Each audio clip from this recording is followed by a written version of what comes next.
The chamber is open and full of whispers. What if you woke up with 17 years of memories in an 11-year-old body? What if you'd already died once, walked willingly into Voldemort's killing curse, spoken to your dead parents in a forest, felt the green light hit your chest, and then opened your eyes in the dark? Harry Potter, Master of Death, survivor of the Battle of Hogwarts, woke up in the cupboard under the stairs. The awakening. Darkness, the smell of dust and old cleaning supplies, the sound of Aunt Petunia's shrill voice somewhere above muffled through floorboards. Harry's first conscious thought was, I'm dead. His second, no, this is worse. He knew this space, every crack in the wood, every spiderweb in the corner, the way the door didn't quite close flush with the frame. He'd slept here for 10 years before Hogwarts. But he hadn't been here, shouldn't be here. He'd been in the Great Hall, Voldemort's body still warm on the floor, Hermione crying into Ron's shoulder, the sunrise coming through shattered windows. He sat up. His head hit the low ceiling. The impact was wrong. Too close, too soon. He was small.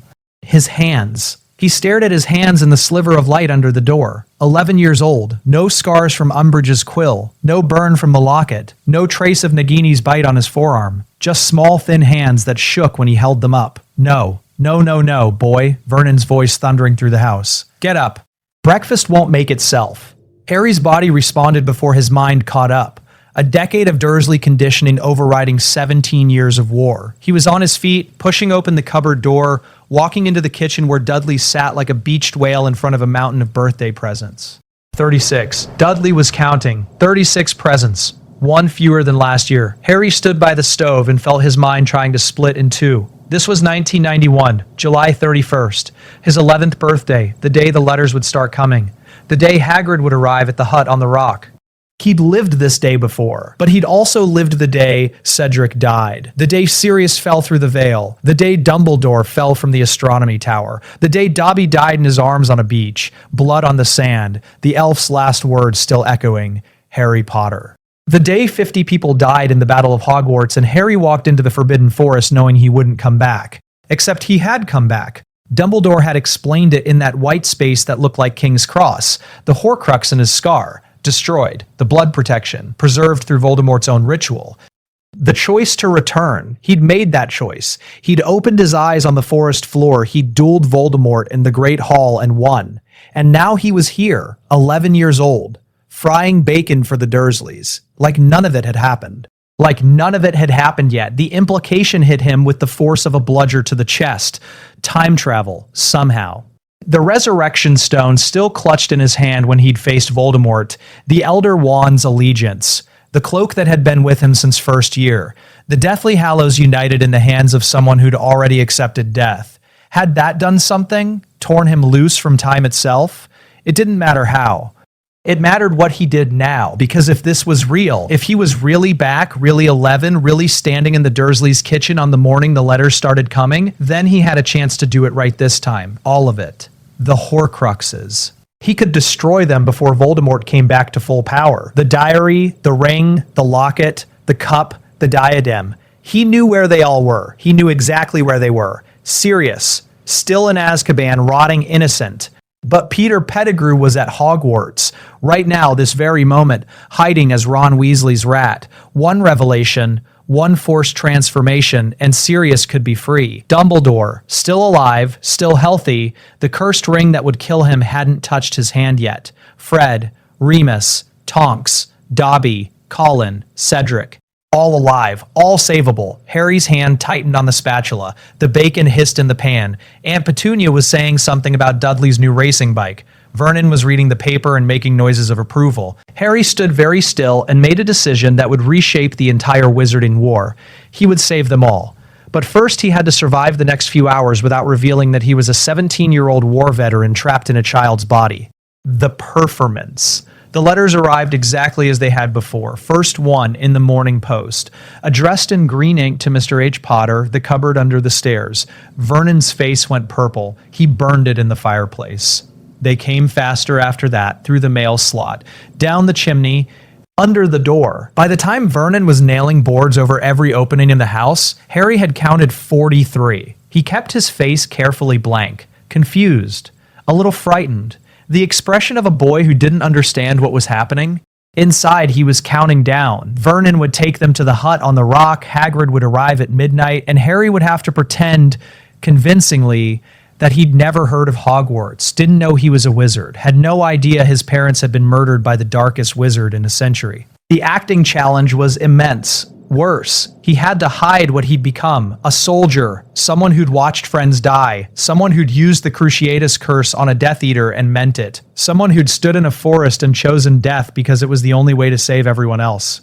That person didn't belong in an 11-year-old body. That person would be noticed. So Harry practiced. While Vernon drove them north in the borrowed car, while Petunia complained about the weather, while Dudley whined about missing his favorite TV programs, Harry practiced being small, being uncertain, being a victim of the Dursleys rather than a master of death. He made his shoulders hunch. He let his voice stay quiet. He flinched when Vernon shouted, even though his combat instinct screamed at him to draw a wand that wasn't there and put Vernon on the floor in 3 seconds.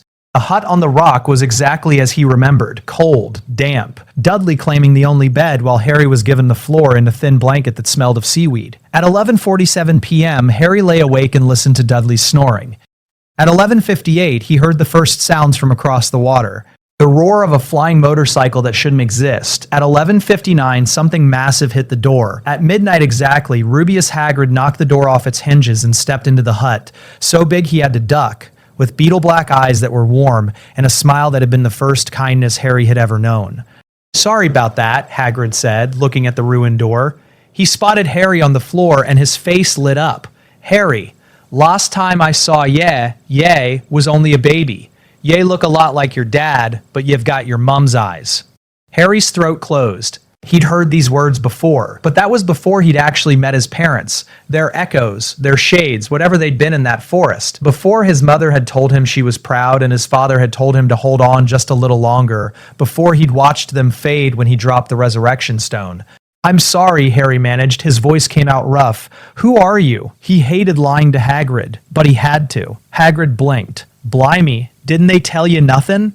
I'm Rubeus Hagrid, keeper of keys and grounds at Hogwarts. You'll know all about Hogwarts, of course." "I don't," Harry said. "I'm sorry. I don't know anything." And he watched Hagrid's face cycle through shock, then anger at the Dursleys, then a deep sadness that Harry remembered from both timelines.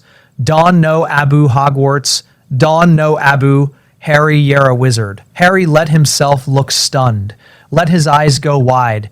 Let the performance continue, because the hardest part wasn't starting yet. The hardest part was Hogwarts, the Sorting Hat, Dumbledore's penetrating blue eyes, the people who would notice if an 11-year-old boy wasn't quite what he seemed. Diagon Alley. Hagrid took him to the leaky cauldron, and Harry had to pretend he'd never seen it before, had to act shocked when the brick wall opened, had to stare with apparent wonder at Gringotts' white marble and the goblins counting coins, had to accept Hagrid's explanation of wizard money and the existence of dragons, and every small detail of a world Harry had lived in for 7 years and died defending. The performance was exhausting. Worse were the people who recognized him, who came up to shake his hand, tears in their eyes, thanking him for defeating you-know-who as a baby. Professor Quirrell was there, stammering and nervous, and Harry had to smile politely while his combat instincts screamed that Voldemort was right there, on the back of Quirrell's head, close enough to kill. But he couldn't. Not yet. He was 11, wandless, weak. He would need to be patient. At Gringotts, the cart ride down to the Potter Vault was less thrilling than terrifying. Harry's adult mind processed the insufficient safety rails and the breakneck speed with the soldier's assessment of mortality risk, but he kept his face excited, childlike. The vault was full of gold. More than he remembered. Hagrid let him fill a bag, and Harry took enough for books and supplies and made a mental note he would need resources for what came next. The Potter Vault would fund a war. They stopped at Vault 713. Hagrid retrieved a small grubby package and pocketed it with obvious secrecy. The Philosopher's Stone, object of Voldemort's obsession, protected by Dumbledore's enchantments, destined to be destroyed at year's end. Harry looked at it and thought, that timeline won't happen. None of it will. At Ollivanders, Harry held his breath. The wand choosing was magic he didn't fully understand.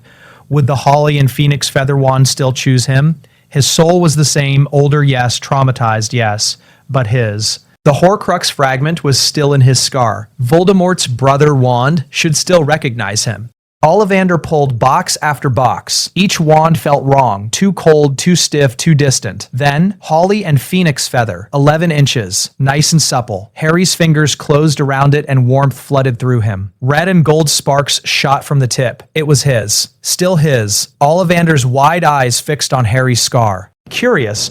Very curious. Sorry, Harry said carefully. What's curious? I remember every wand I've ever sold, Mr. Potter. It so happens that the phoenix whose tail feather is in your wand gave another feather, just one other. It is very curious indeed that you should be destined for this wand when its brother gave you that scar. The explanation, the connection, everything Harry already knew but had to hear, like it was new. Your wand is the brother of the wand that killed your parents and gave you that scar. 13.5 inches. You, the Dark Lord's wand. Harry let himself look disturbed, let his hand shake slightly on the wand. Inside, he was thinking, priori incantatem, the graveyard, my parents' echoes saving me. He would need this wand. He would need its connection to Voldemort's, because the end game, the moment he walked into the Forbidden Forest again, would require the same magic that had saved him the first time. They finished shopping. Robes, cauldron, scales, telescope. Books. Harry had to stop himself from buying seventh-year texts, had to remember he was supposed to be learning this for the first time. At the magical menagerie, a snowy owl watched him with amber eyes. Her name's Hedwig, the shopkeeper said. Harry bought her without hesitation. Some things were too important to change. The train. Platform 9 3/4 was chaos. Families saying goodbye. Trunks being loaded. The Scarlet Hogwarts Express gleaming on the tracks. And everywhere, people Harry knew. There, Percy Weasley, pompous and officious, hurting his younger siblings. Fred and George, identical grins, plotting something. Ron, gangly and uncertain, searching for a compartment. Fred, alive, joking with George about dung bombs and fanged frisbees. Harry's chest hurt. He turned away before the tears could come. He found an empty compartment and sat by the window. Hedwig hooted softly in her cage. The platform was emptying, parents waving, the train would leave in minutes. The compartment door slid open. Excuse me, do you mind? Everywhere else is full. Ron Weasley, 11 years old, tall for his age, with red hair and freckles and the nervous energy of someone who'd grown up in a loud house and never quite learned to be comfortable in silence. Harry's best friend, the person who destroyed a Horcrux and fought in the battle and stood by Harry through everything. Currently, a stranger. Go ahead, Harry said. His voice came out steady. Ron sat across from him, glanced at Harry's scar. His eyes widened. Are you? You're Harry Potter. Yeah, wicked. Ron's grin was exactly as Harry remembered. I'm Ron Weasley. My brothers told me about you. You defeated you-know-who when you were a baby. Harry had practiced this conversation in his head. He knew Ron would ask about the scar, would talk about his family, would share his sandwiches and his anxieties and his dreams of being more than just another Weasley. They talked. Ron about his family, Harry about growing up with muggles, leaving out the abuse. Some things were too complicated to explain. Ron showed Harry his rat, Scabbers, and Harry stared at the pathetic creature in Ron's lap and thought, Peter Pettigrew, right there. The man who betrayed my parents. Not yet. He couldn't reveal it yet. He was 11. He had no credibility, no proof beyond his own word. But soon, the compartment door opened again. A girl with bushy brown hair and very large front teeth stood there, slightly out of breath. Has anyone seen a toad? A boy named Neville's lost one. Hermione Granger, brightest witch of her age, the person who'd figured out the Basilisk, who'd brewed Polyjuice Potion at 12, who'd been tortured at Malfoy Manor and survived, who'd hugged Harry so hard after the battle that his ribs ached. Currently, a bossy, insecure first year who'd memorized all her textbooks because she was terrified of not belonging. We haven't seen one, Ron said. Hermione's eyes landed on Harry, widened. You're Harry Potter. I've read about you in modern magical history and the rise and fall of the dark arts and great wizarding events of the 20th century. You've read a lot, Harry said carefully. I just wanted to be prepared. She saw Ron's wand out. Are you doing magic? Let's see it then. Ron, flustered, tried the spell Fred had taught him. It failed miserably. Hermione looked unimpressed. You're saying the spell wrong. It's Leviosa, not Leviosa. She demonstrated with precision, levitating Ron's wand smoothly. Ron scowled. Hermione launched into an explanation of the importance of proper pronunciation. Harry watched them, these two people who would become the most important people in his life, bickering like they'd never met before. Because they hadn't. Not really. Not yet. He would have to build these friendships again, carefully, without revealing that he already knew how the story ended. The train pulled into Hogsmeade Station as the sun set. Hagrid's voice boomed across the platform. Fur's years. Fur's years over here. They crossed the lake in boats. Hogwarts rose from the water, candlelit and magnificent, exactly as Harry remembered, and more beautiful because he'd thought he'd never see it again. They were led into the Great Hall. The ceiling showed stars. 4 house tables stretched the length of the room. The staff table at the front, where Dumbledore sat with his silver beard and half-moon spectacles, watching the first years with eyes that seemed to see everything. Harry avoided looking directly at him, kept his gaze on the floor, on the other students, anywhere but those penetrating blue eyes. Because Dumbledore was a legilimens, and if he looked into Harry's mind, if he saw combat memories, adult thoughts, strategic planning, the entire carefully constructed performance would collapse. Professor McGonagall brought out the sorting hat. It burst into song about the 4 houses, and Harry's stomach tightened. The hat was an unrestricted legilimens. It would see everything. Abbott, Hannah, Hufflepuff. The sorting began. Harry watched students walk up, sit on the stool, get placed in houses. Granger, Hermione. Hermione sat. The hat considered for nearly 4 minutes. A hat stall. Finally, Gryffindor. She walked to the Gryffindor table looking relieved. Caught Harry's eye and smiled. More names. Harry's heart was pounding. Longbottom, Neville. Gryffindor, Malfoy, Draco, Slytherin. The hat barely touched his head. Then, Potter, Harry. The whispers started immediately. Every head turned. Harry walked to the stool on legs that felt distant from his body. McGonagall placed the hat on his head. It slipped down over his eyes, and a voice spoke directly into his mind. Well, well, well. This is extraordinary. Harry had expected this, had prepared for this. He thought frantically, please don't tell anyone. Tell anyone what, Mr. Potter? That you're not 11 years old? That you've already died and come back? That you remember 7 years of events that haven't happened yet? The hat's voice was curious, not hostile, but Harry felt exposed in a way he hadn't since Voldemort's Legolemency attacks. Please, Harry thought, I need to save them, all of them. If people know, if Dumbledore knows, I'll lose the element of surprise. Voldemort will find out. Everything will go wrong. You walked into death willingly, the hat said, and its voice had changed, softer, almost reverent. You united the Hallows. You are the master of death in the truest sense, not because you conquered it, but because you accepted it. I have never sorted a soul that has already died. I need you to keep this secret, Harry thought. Can you do that? Will you? A long pause. Harry could feel the hat rifling through his memories. The Triwizard Tournament, the Department of Mysteries, the Horcrux hunt, the battle, the forest, the King's Cross space between life and death. Your courage is still Gryffindor. The hat said finally, your sacrifice is still Gryffindor. The house remains appropriate. And your secret, yes, I will keep it. The decision you face is too important to compromise with careless revelation. But know this, Harry Potter, I have never witnessed a burden like the one you carry. Do not carry it alone. I won't, Harry lied. Thank you. The hat's voice rose, audible to the entire Great Hall. Gryffindor! The Gryffindor table erupted in applause. Harry walked over on shaking legs and sat next to Hermione. She beamed at him. Ron, who'd been sorted into Gryffindor moments after Harry, sat across from them. Harry stared at his empty plate and felt the weight of what he'd just done. The sorting hat, one of the most magically perceptive objects in existence, had looked into his mind and seen 17 years of war, and it had agreed to keep his secret. Phase 1 complete. Now came the hard part. Night 1, the chamber. The Gryffindor common room was warm and crowded. First years were being shown to their dormitories. The password, Caput Draconis. The layout of the tower. Harry let himself be swept along. Let Ron show him their dormitory. 5 4-poster beds, 5 trunks, windows looking out over the grounds. Neville was unpacking nervously. Dean Thomas and Seamus Finnegan were already arguing about football versus Quidditch. Harry unpacked methodically. Robes in the wardrobe, books stacked on the bedside table, Hedwig's cage by the window, and hidden in the false bottom of his trunk, the wand. The invisibility cloak would arrive at Christmas. He remembered that, but he had the wand, and he had knowledge. He waited. The other boys fell asleep one by one. Seamus first, snoring softly.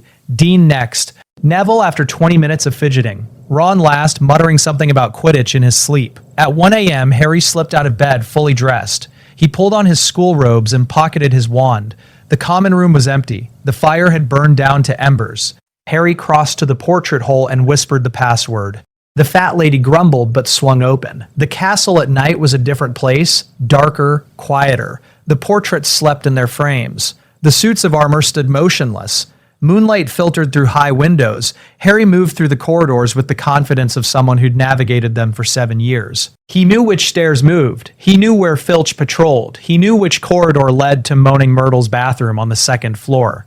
He found it, pushed open the door. The bathroom was exactly as he remembered. Cracked mirrors, out-of-order stalls, the smell of old water and mildew, and there, crying softly in a corner, Moaning Myrtle herself. She looked up when Harry entered. "What are you doing here? Come to throw something at me?" "No," Harry said. "I just need to use the bathroom." She eyed him suspiciously but floated back into her stall. Harry approached the row of sinks, found the one with the small snake carved into the copper tap. He'd done this before. In 2nd year, with Ron beside him, terrified and determined. Now he was alone, and he knew exactly what he was doing. Harry focused on the carving, thought about snakes, about Parseltongue, about the ability he'd inherited from the Horcrux in his scar, the fragment of Voldemort's soul that made him, in some twisted way, the heir of Slytherin. He opened his mouth and hissed, "Open." The word came out in Parseltongue, sibilant, inhuman. The snake on the tap glowed brilliant white. The sink began to move, grinding aside to reveal a large pipe wide enough for a person to slide down. Harry looked into the darkness. In his original timeline, he'd gone down this pipe at 12, terrified knowing a monster waited below, knowing Ginny Weasley was dying. This time, Ginny was safe. The diary hadn't been planted yet. Tom Riddle's memory wasn't possessing anyone. This time, Harry was going down for one reason only: Basilisk venom. The only substance that could destroy Horcruxes. The key to the entire speed run. He sat on the edge of the pipe, took a breath, and slid into darkness. The Basilisk. The slide was long and slimy, twisting through the castle's foundations. Harry landed in a tunnel carved from stone, lit by a faint phosphorescent glow from some kind of underground fungus. He stood, brushed slime from his robes, drew his wand. The tunnel stretched ahead wide enough for something very large to pass through. The walls were carved with serpents, hundreds of them, intertwined, their eyes seeming to follow Harry as he walked. He knew this path, knew where it led, the Chamber of Secrets, Salazar Slytherin's hidden legacy, home to a monster that had petrified students and killed Moaning Myrtle 50 years ago. The Basilisk, 60 feet of serpent, killed with a glance. Venom so deadly it was one of the few substances that could destroy a Horcrux. Harry needed that venom, but he needed to survive getting it. The tunnel opened into a vast chamber. Massive stone pillars carved with more serpents rose toward a ceiling lost in shadow. At the far end, an enormous statue of Salazar Slytherin's face loomed, mouth slightly open. The chamber was silent except for the echo of Harry's footsteps. He stopped in the center, looked around carefully. Basilisks were blind to those who didn't meet their gaze directly. Reflection or indirect viewing caused petrification, not death. Harry had survived in his 2nd year by seeing the basilisk through nearly headless Nick's translucent form, through puddles of water, through Hermione's mirror. But this time, he wasn't here to fight. He was here to negotiate, or to scavenge. Harry approached the statue, looked up at Slytherin's stone face. He hissed in Parseltongue, "I am here. I mean no harm. I need your help." Silence. Then, a sound. Grinding stone. The statue's mouth was opening. Something moved in the darkness beyond. Something massive. The sound of scales on stone, the peculiar dry rustling of a creature that hadn't moved in decades. Harry closed his eyes. "Do not look. Do not look directly. You die if you look." "Speaker," a voice hissed. Not human, not even close. The basilisk's voice was old and cold and completely inhuman. "What does a speaker want in my chamber?" Harry kept his eyes closed. Spoke in Parseltongue. "I am Harry Potter. I carry the blood of Salazar Slytherin through the Dark Lord's gift. I come seeking venom, your venom. I will not harm you. I ask only for what you shed naturally." "Venom," the basilisk hissed. "For what purpose? To destroy pieces of a shattered soul, to stop a darkness that threatens all of us, even you." A long, considering silence. Harry could feel the basilisk's presence, could sense it moving closer. The air changed, grew colder. smelled of something old and reptilian. The Dark Lord's fragment rests in your scar, the Basilisk said. I smell it. You are not wholly human, speaker. You are touched by death itself. I have died, Harry admitted, and returned. The fragment will be destroyed when the time is right. But first, I must destroy the others. For that, I need your venom. Another silence. Then the Basilisk moved. Harry heard it, felt the displacement of air, and something rattled against stone. I shed teeth, the Basilisk said. The venom remains potent. You may take what has fallen, but do not open your eyes, speaker. Even the air's blood will not protect you from my gaze. Thank you, Harry whispered. He knelt, eyes still closed, and felt along the stone floor. His fingers found something smooth and sharp, a tooth curved like a dagger as long as his forearm. Then another, and another. He gathered 4 fangs, felt their weight. Each one contained enough venom to destroy multiple Horcruxes. The war you prepare for, the Basilisk hissed. I have slept through many wars. Will this one wake me again? No, Harry said. If I do this correctly, you will sleep undisturbed for another 1,000 years. Then take the venom, speaker, and do not fail. I do not wish to be woken for slaughter. The Basilisk withdrew. Harry heard it sliding back into the statue's mouth, heard the grinding of stone as the mouth closed. Only then did Harry open his eyes. He was alone in the chamber. 4 basilisk fangs lay on the floor beside him. Harry wrapped them carefully in his robe, binding them with the sash so they wouldn't puncture anything. The venom would remain potent indefinitely. Hermione had used a fang to destroy the cup years after the Basilisk's death in the original timeline. He had what he needed. Phase 2 could begin. The DIDMA. Harry climbed back up the pipe, emerged in Moaning Myrtle's bathroom. The sink ground back into place behind him. Myrtle was still crying in her stall. She didn't notice him leave. The castle was still dark, still sleeping. Harry checked his watch. 3:17 a.m. He had time. He navigated through corridors, up staircases, heading for the 7th floor, the room of requirement. In the original timeline, Harry had hidden the Half-Blood Prince's potions book there in his 6th year. Had marked the spot with a wig and a tarnished tiara on a bust. The tiara that was actually Rowena Ravenclaw's diadem, one of Voldemort's Horcruxes. Harry knew exactly where it was, had seen it with his own eyes. He reached the 7th floor, found the tapestry of Barnabas the Barmy being clubbed by trolls, walked past it 3 times, thinking clearly, I need the place where everything is hidden. I need the room of hidden things. On the 3rd pass, a door appeared. Harry opened it. The room was vast, a cathedral of junk stretching in every direction, piles of broken furniture, books with pages falling out, damaged magical instruments, centuries of Hogwarts students hiding things they didn't want found. Harry had been here before. He knew the path. He walked through the maze of objects, left at the broken wardrobe, right at the stack of cauldrons, straight past the cabinet that Draco Malfoy would repair in 6th year to let Death Eaters into the school. And there, exactly where he remembered, a stone bust, wearing a wig, and a tarnished tiara. Ravenclaw's diadem, lost for centuries, stolen by Tom Riddle, turned into a Horcrux, hidden here by Voldemort himself when he'd come to Hogwarts asking Dumbledore for a job. Harry unwrapped one of the basilisk fangs. The diadem sat innocent and unassuming on the bust. It looked like costume jewelry, tarnished silver, a few fake-looking sapphires. He'd learned in the original timeline how Horcruxes defended themselves. The locket had projected visions of Ron's worst fears. The ring had cursed Dumbledore. The cup had multiplied endlessly under Gemino charms. But all of them had one weakness. They could be destroyed if you struck fast and struck true, before the Horcrux could mount a defense. Harry raised the fang. For Dumbledore, he whispered. For Sirius. For Fred and Remus, and Tonks and Dobby and everyone else. This ends now. He drove the fang through the diadem's center. The effect was immediate and catastrophic. The diadem screamed, a sound that was both physical and psychic, ripping through Harry's mind. Black smoke poured from it. The metal began to melt and warp. The sapphires cracked, and then a face formed in the smoke. Tom Riddle's face, 16 years old, handsome, furious. You, the face hissed. What have you done? What you couldn't, Harry said. I'm destroying you. The face screamed again, incoherent rage, and then it dissipated. The diadem crumbled to ash on the bust. Harry stood in the silent room of hidden things and felt a Horcrux die for the first time in this timeline. 1 down, 5 to go. He wrapped the remaining fangs back in his robe and walked out of the room. The door vanished behind him. In the Gryffindor dormitory, his roommates were still sleeping. Harry slipped back into bed with the basilisk fangs hidden under his mattress. He'd been at Hogwarts for less than 12 hours, and he'd already destroyed his first Horcrux.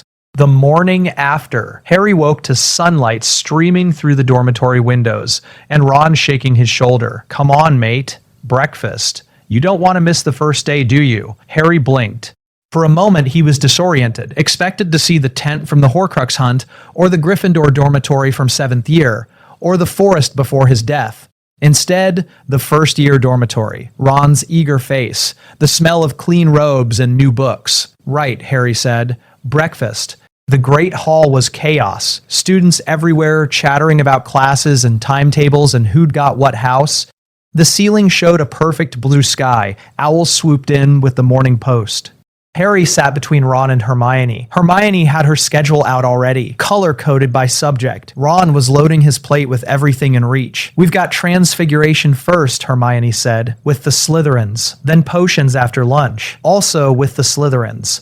Harry remembered McGonagall's stern warnings and Snape's immediate hatred and the casual cruelties of Draco Malfoy. But he also remembered what came after, remembered Snape's dying words, remembered Draco sobbing in the bathroom, unable to kill Dumbledore, remembered McGonagall fighting Snape on the grounds during the battle, her face twisted with betrayal.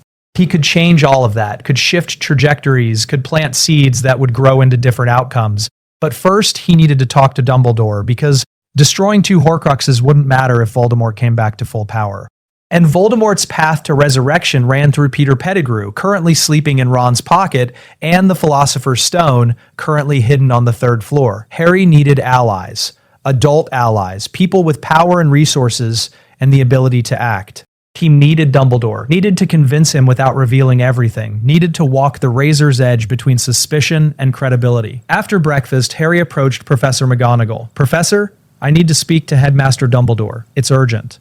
McGonagall looked down at him with stern eyes. "The headmaster is a very busy man, Potter. What is this regarding?" "I have information about something dangerous, something that could hurt students. Please, I need to see him." McGonagall's expression softened slightly. "Very well, come with me." She led him through corridors Harry had walked 1,000 times, up staircases, past portraits, to the gargoyle that guarded Dumbledore's office. "Fizzing Wisby," McGonagall said. The gargoyle sprang aside. They ascended the spiral staircase. McGonagall knocked. "Come in," Dumbledore's voice called. The office was exactly as Harry remembered, circular, filled with delicate silver instruments that whirred and spun, portraits of previous headmasters lining the walls, Fawkes the Phoenix on his perch, regarding Harry with intelligent eyes. And Dumbledore himself, sitting behind his desk looking at Harry with those penetrating blue eyes that had seen too much and understood too well. "Ah, Harry," Dumbledore said gently. "Professor McGonagall says you have something urgent to discuss. Please sit." Harry sat. His heart was pounding. This was it. The moment that would determine everything. He looked at Dumbledore and made a choice. "Professor," Harry said carefully, "I need you to check Ron Weasley's rat. The rat's name is Scabbers. He's missing a toe on his front paw, and I know that rat is Peter Pettigrew." Silence. Dumbledore went very still, his eyes sharpened behind the half-moon spectacles. "That is a very serious accusation, Harry. Peter Pettigrew has been dead for 10 years, killed by Sirius Black." "No, sir." Harry's voice was steady. "Peter Pettigrew faked his death. He cut off his own finger to leave evidence. Then he transformed into a rat and hid. He's been hiding as the Weasley family pet for years. And," Harry took a breath, "and Professor Quirrell has Voldemort on the back of his head." McGonagall made a shocked sound. Dumbledore's expression didn't change, but something happened behind his eyes. Some deep calculation, some rapid reassessment. "How?" Dumbledore said, very quietly. "Do you know these things?" "I can't explain," Harry said. "Not fully. But I can prove the first one right now, and you can check the second one yourself." Dumbledore stood. "Minerva, please fetch Mr. Weasley's rat immediately." McGonagall hurried from the room. Dumbledore looked at Harry with an expression that was equal parts curiosity and concern. "You have been at this school for less than 1 day," Dumbledore said, "and already you know secrets that I have been investigating for weeks. The question, Harry, is not whether I believe you. The question is how you came to know these things, and what else you know that you haven't yet shared."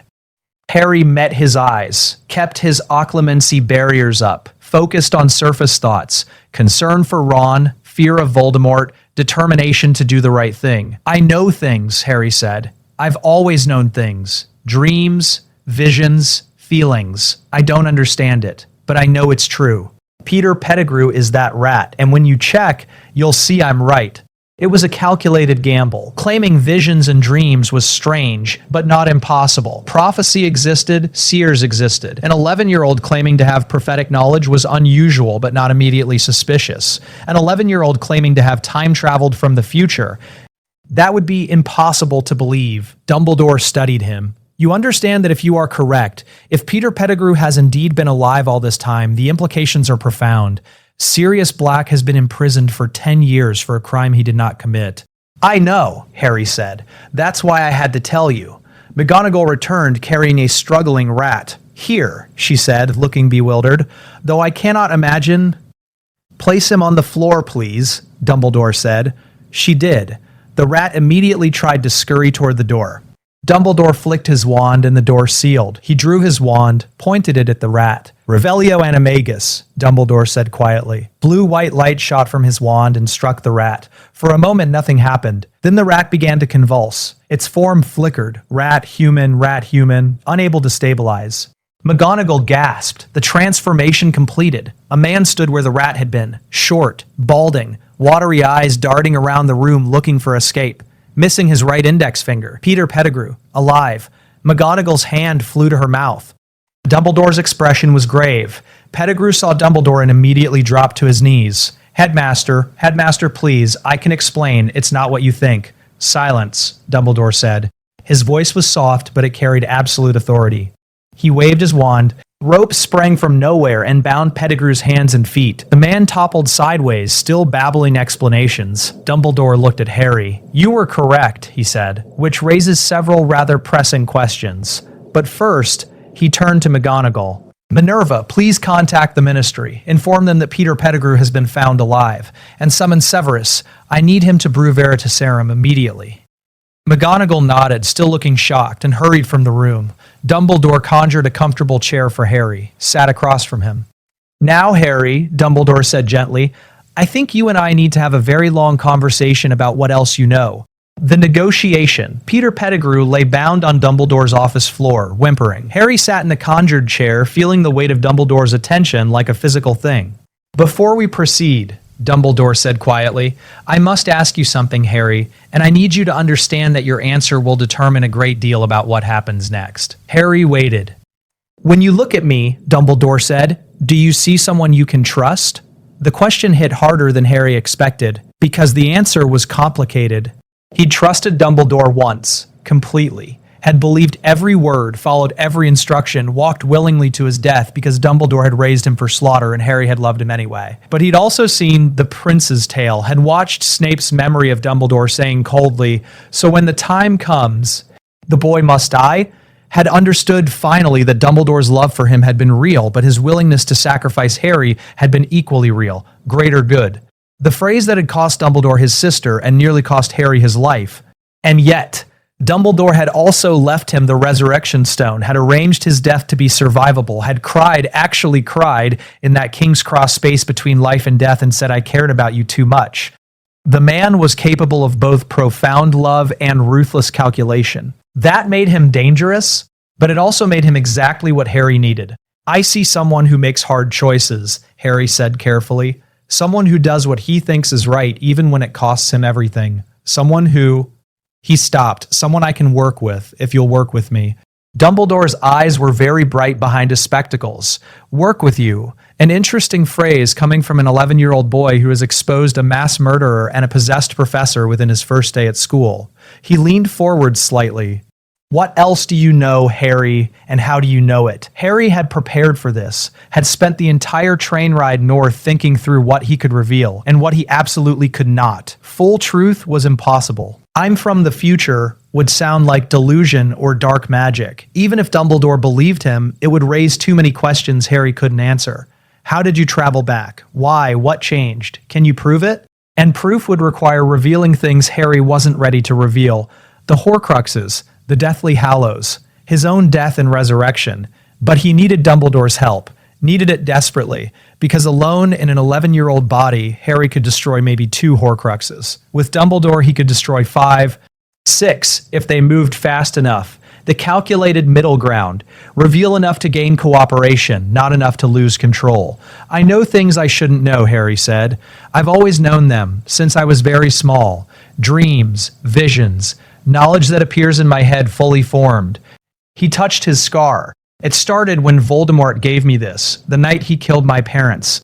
Something happened, some connection formed. And I see things that are true, even though I couldn't possibly know them. It was close enough to truth to be believable. The scar connection was real. Voldemort's Horcrux fragment really did give Harry access to information he shouldn't have. Visions, Parseltongue, flashes of Voldemort's thoughts. Dumbledore could verify the Horcrux connection himself if he looked. Would find the fragment in Harry's scar, would see that as explanation for prophetic knowledge. What things do you see? Dumbledore asked. I saw Peter Pettigrew as a rat. I saw him betray my parents to Voldemort, not the night it happened, but as a memory, like I was watching through someone else's eyes. I saw Sirius Black in Azkaban, innocent. I saw Professor Quirrell in a room with a mirror, trying to get something he couldn't reach. And I saw... Harry stopped. This was the critical part. I saw objects, dark objects, pieces of something terrible, hidden in different places. Pieces of what? Dumbledore's voice had gone very soft. I don't know the word for it, Harry lied, but Voldemort made them, killed people to make them, used dark magic to put pieces of himself into objects so he wouldn't die. That's how he survived that night, not as a ghost, but as a fragment. And as long as those objects exist, he can come back. Dumbledore sat back in his chair. His face had gone very pale. Horcruxes, he whispered. You're describing Horcruxes. Harry nodded. Is that what they're called? Yes. Dumbledore stood and walked to one of his bookshelves, pulled down a heavy volume bound in black leather, opened it to a page and showed Harry. The text described Horcruxes in clinical detail. The murder required the spell to split the soul, the container chosen to house the fragment. The darkest magic in existence. I have suspected, Dumbledore said, for some time that Voldemort might have created a Horcrux. 1. The usual number for a dark wizard arrogant enough to attempt such magic. He looked at Harry. But you said pieces. Plural. How many? 7, Harry said. He split his soul into 7 pieces. 6 Horcruxes and the main piece in his body. Dumbledore actually swayed slightly, caught himself on the desk. 7 pieces? No one has ever... The damage to the soul would be catastrophic. He would be less than human, less than the meanest ghost. He is, Harry said quietly. I've seen what he becomes. It's not a person anymore. It's just need. Just hunger for power and fear of death twisted into something that can't stop, can't feel anything except hatred.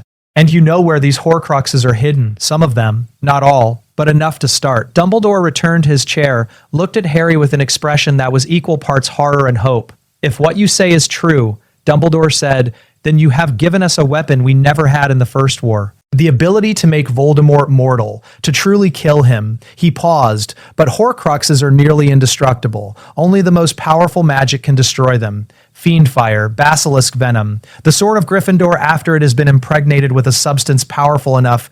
I know how to destroy them, Harry said. I have basilisk venom. Silence. You have? Dumbledore stopped, started again. Harry, the only basilisk in Britain is in the Chamber of Secrets, which has been sealed for 50 years, which can only be opened by a parcel mouth. Which, he stared at Harry. You're a parcel mouth. Yes. You opened the Chamber of Secrets last night. Yes. And the basilisk gave you its venom. Shed fangs. I took 4 of them. They're hidden in my dormitory. Harry met Dumbledore's eyes. I've already destroyed 1 Horcrux, the diadem. Rowena Ravenclaw's diadem. It was in the room of requirement. Voldemort hid it there when he came to ask you for a teaching job. Dumbledore stood abruptly, walked to the window, looked out over the grounds with his hands clasped behind his back. In one night, he said, you have accomplished what I have been working toward for a decade. You exposed Peter Pettigrew. You identified Professor Quirrell as Voldemort's host. You opened the Chamber of Secrets, obtained basilisk venom, and destroyed a Horcrux I didn't even know existed. He turned back, and you did all of this because you have visions. Yes, forgive me, Harry, but I do not entirely believe you. Harry's stomach dropped. I believe the visions are real, Dumbledore continued. I believe your scar gives you access to knowledge you should not possess. But I do not believe that is the whole truth. He walked back to his desk. Sat. You are hiding something. Something significant. And while I respect your right to keep certain things private, I need to know, is what you're hiding going to endanger the students of this school? No, Harry said immediately. I would never. I'm trying to protect people, all of them. That's all I've ever wanted. Dumbledore studied him for a long moment. Then, unexpectedly, he smiled. Very well. I will not press you for secrets you are not ready to share, but I will hold you to your word. If what you are doing puts students at risk, you will tell me immediately. I will. Then let us proceed as partners, Harry. You have information I need. I have resources and power you need. Together, perhaps we can end this war before it truly begins. He glanced at Pettigrew, still bound on the floor. First order of business. We must deal with our guest and free an innocent man from Azkaban. Sirius. The next 72 hours were a political earthquake. Pettigrew was dosed with Veritaserum and questioned by Dumbledore, McGonagall, and, when he arrived from the Ministry, Bartemius Crouch Sr. himself, head of the Department of Magical Law Enforcement. Under Veritaserum's compulsion, Pettigrew confessed everything. The betrayal, the fake death, the 12 muggles murdered in the explosion he'd caused, the 13 years hiding as a rat. His testimony was recorded by Enchanted Quill, witnessed by 4 people, utterly undeniable. The Ministry had no choice but to reopen Sirius Black's case. Harry wasn't allowed to attend the Wizengame hearing. He was 11, not a legal witness, but Dumbledore briefed him afterward in his office. Sirius has been cleared of all charges, Dumbledore said. Cornelius Fudge attempted to resist. Political embarrassment, you understand, but the evidence was overwhelming. Pettigrew's testimony, the missing finger matching the only remains found at the crime scene, the fact that Sirius never received a trial in the first place. He smiled faintly. The press is calling it the greatest miscarriage of justice in a century. When will he be released? Harry asked. Tomorrow morning. He'll need medical care first. 10 years in Azkaban has taken a severe toll. But St. Mungo's healers are optimistic. With treatment, he should make a full recovery. Tomorrow Sirius would be free. Harry's godfather, the man who died falling through the veil because Harry had been lured to the Department of Mysteries by a fake vision. The man whose last words to Harry had been a laugh. Alive, free, savable. Professor, Harry said carefully, when Sirius is released, he's my godfather. Legally, does that mean that he becomes your guardian? Yes. If he wishes it, and if you wish it, the paperwork can be filed. Dumbledore's eyes were knowing. You would no longer need to return to the Dursleys for the summers. You would have a home with Sirius. Harry's throat was tight. I'd like that. I thought you might. Dumbledore paused, though I must warn you, Sirius is not the man he was before Azkaban. 10 years surrounded by Dementors, feeding on his worst memories, it damages the soul in ways that take time to heal. He will need patience. And care. Are you prepared for that? Harry thought of the Sirius he'd known. Reckless, haunted, sometimes treating Harry as a substitute for James. The Sirius who died before they'd had time to really know each other. I'll help him, Harry said, however I can. Sirius Black was released from Azkaban on September 5, 1991. Harry was in Transfiguration when Professor McGonagall came to fetch him. The headmaster wishes to see you in his office. Immediately, Harry followed her through corridors, heart pounding. He knew what this was, who this was. The office, the spiral staircase. Dumbledore waiting at the door. He's inside, Dumbledore said gently. Take your time. Harry stepped into the office. Sirius Black sat in a chair by the fire. He was thin, skeletal really, with sunken cheeks and hollow eyes. His hair hung lank to his shoulders. His hands shook slightly where they rested on the chair arms. But when he saw Harry, his face transformed. Harry, he breathed. Harry crossed the room in 3 steps and threw his arms around his godfather. Sirius made a choked sound and hugged back carefully, like he was afraid Harry would break. They stayed like that for a long time. Finally, Sirius pulled back. His eyes were wet. Look at you. You're so big. Last time I saw you, you fit in one arm. I'm 11 now, Harry said. His voice was rough. 11, Sirius laughed, and the sound was rusty but real. I missed 11 years. I missed everything. His hands were on Harry's shoulders, gripping tight. But I'm here now. I'm here, and I'm not going anywhere, and I swear I'm going to make up for it. You don't have to make up for anything, Harry said. You were in prison for something you didn't do. That wasn't your fault. I should have gone after Peter immediately, should have made sure. Instead, I went after him in a rage and left you with Hagrid and... Sirius stopped, closed his eyes. I failed, James. Failed Lily, failed you. No. Harry's voice was firm. Peter failed everyone. You're the one who stayed loyal. You're the one who never broke even in Azkaban. You're here now. That's what matters. Sirius opened his eyes, looked at Harry with an expression of wonder. You're extraordinary, you know that? Just like your mother, she always knew exactly what to say. They talked for hours about James and Lily. Sirius's memories of them were raw and recent, less than 2 weeks old in his mind despite 10 years passing. About Hogwarts, Sirius wanted to know everything about Harry's sorting, his classes, his friends. About the future, what would happen now, where Sirius would live, how they would navigate guardianship. Grimmauld Place, Sirius said eventually. Number 12, Grimmauld Place. It's my family's house. I inherited it when my uncle died. I haven't been there since before Azkaban, but it's mine. We could, if you want, we could live there together. I'd like that, Harry said, and he thought, Grimmauld Place, where Creature is waiting, where the Locket is hidden, the third Horcrux within reach. The Locket. It took 2 weeks for Sirius to be well enough to leave St. Mungo's. Harry visited every day after classes, brought homework to do in Sirius's room, told him about potions, Snape's immediate hatred, charms, Professor Flitwick was brilliant, and his growing friendships with Ron and Hermione. Hermione sounds terrifying, Sirius said, after one particularly detailed description of her correcting Harry's Transfiguration essay. I like her already. She's the smartest person I've ever met, Harry said. And she's kind. She pretends she's only interested in books and rules, but she cares about people a lot. Good. Sirius's expression was serious. You'll need people like that, people who are smart and kind and won't let you do stupid things alone. Too late, Harry thought. I already did the stupidest thing alone. I walked into the Forbidden Forest without telling anyone and died. But he couldn't say that, so he just nodded. On September 20th, Sirius was discharged. Dumbledore arranged a flu connection from his office to Grimmauld Place, and Harry, with special permission to miss afternoon classes, went with Sirius to see the house. They stepped out of the fireplace into darkness. Sirius waved his wand, Lumos Maxima. Light flooded the hall. Harry looked around at a place he'd spent a summer in during his original timeline. The same threadbare carpet, the same troll's leg umbrella stand.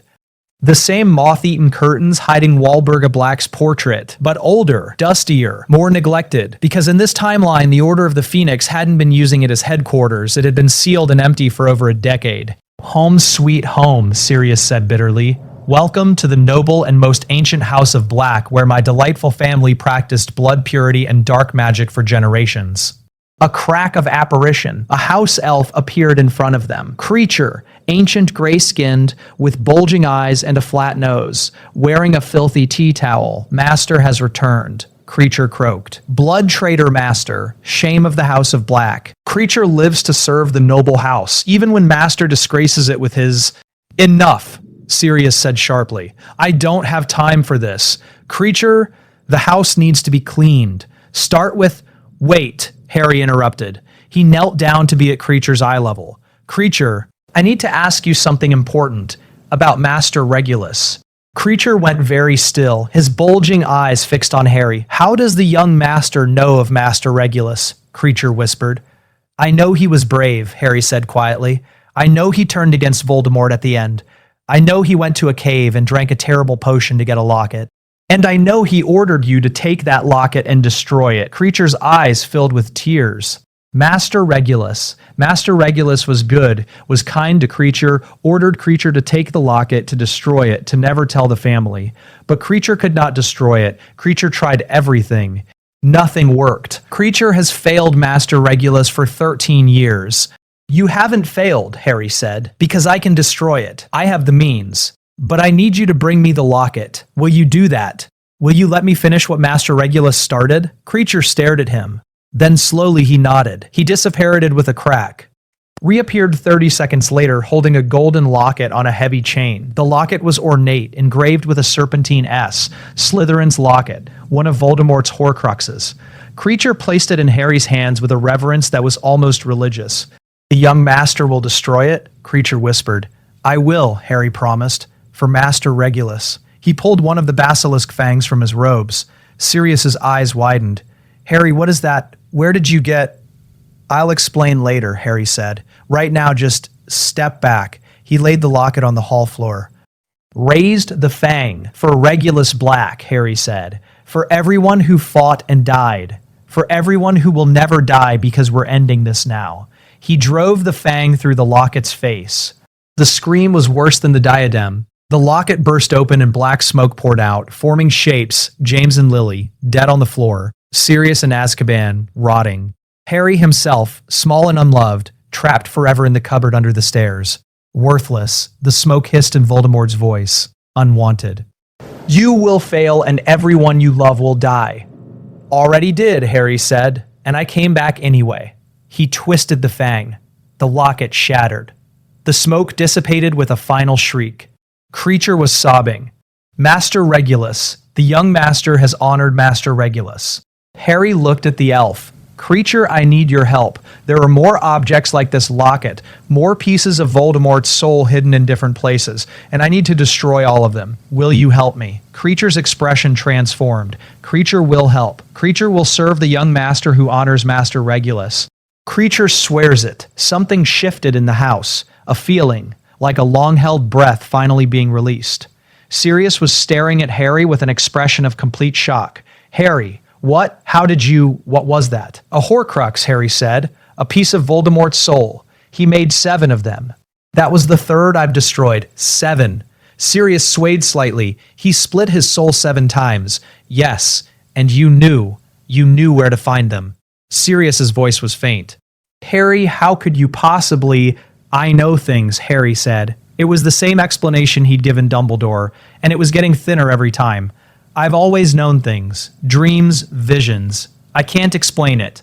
But I know where the Horcruxes are, and I know we have to destroy them. Sirius looked at him for a long moment. Then he pulled Harry into a hug.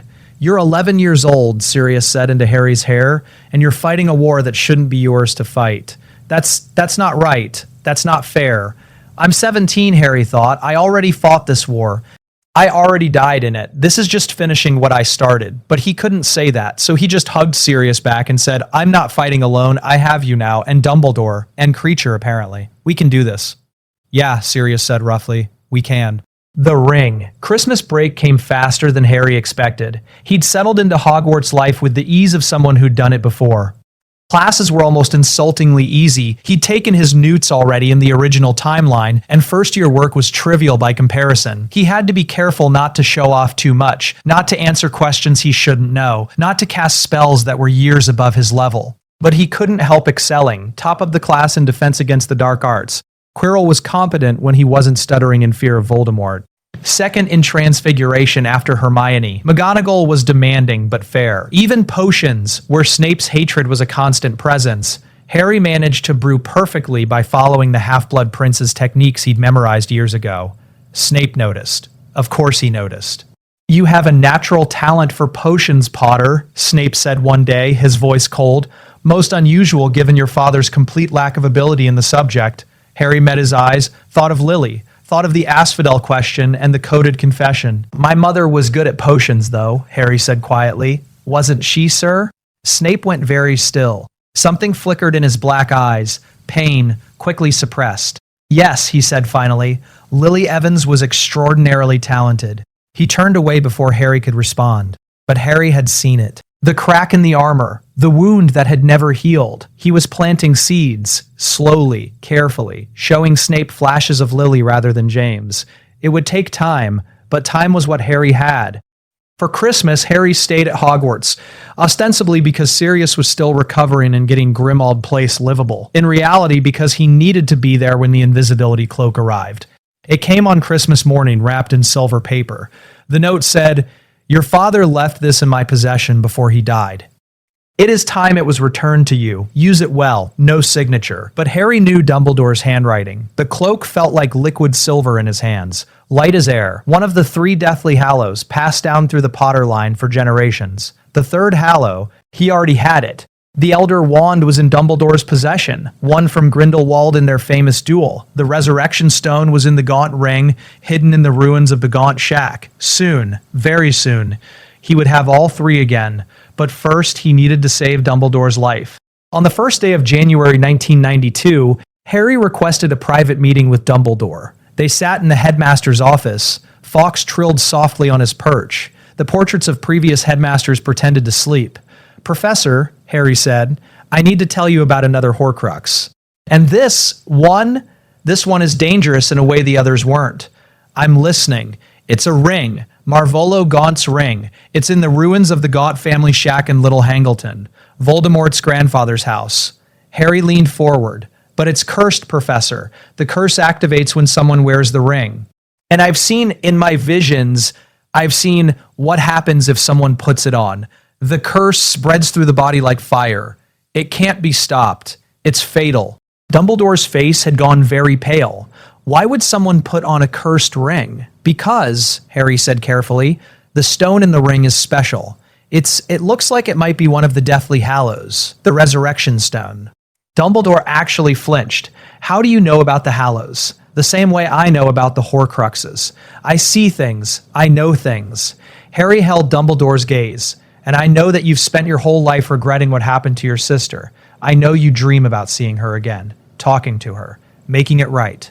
Harry, and I know that if you see a stone that promises to bring back the dead, you'll be tempted to put on that ring, even knowing it's cursed. Because the chance to see Ariana again, to apologize, it would be worth any price." Dumbledore stood abruptly, walked to the window. His hands were shaking. "You see," he said, his voice barely audible, "a great deal more than you should. I'm trying to save your life, Professor. You're too important. We need you. I need you." Harry's voice cracked slightly. "Please, let me come with you to Little Hangleton. Let me destroy the ring before you have a chance to put it on." A long silence. Finally, Dumbledore turned back. His blue eyes were bright with unshed tears. "Very well, we will go together. And Harry, thank you for seeing the temptation I could not admit to myself." They traveled to Little Hangleton on January 3rd. The Gaunt Shack was exactly as Harry remembered from Dumbledore's memories. A hovel half collapsed in a hollow, hidden by overgrown vegetation.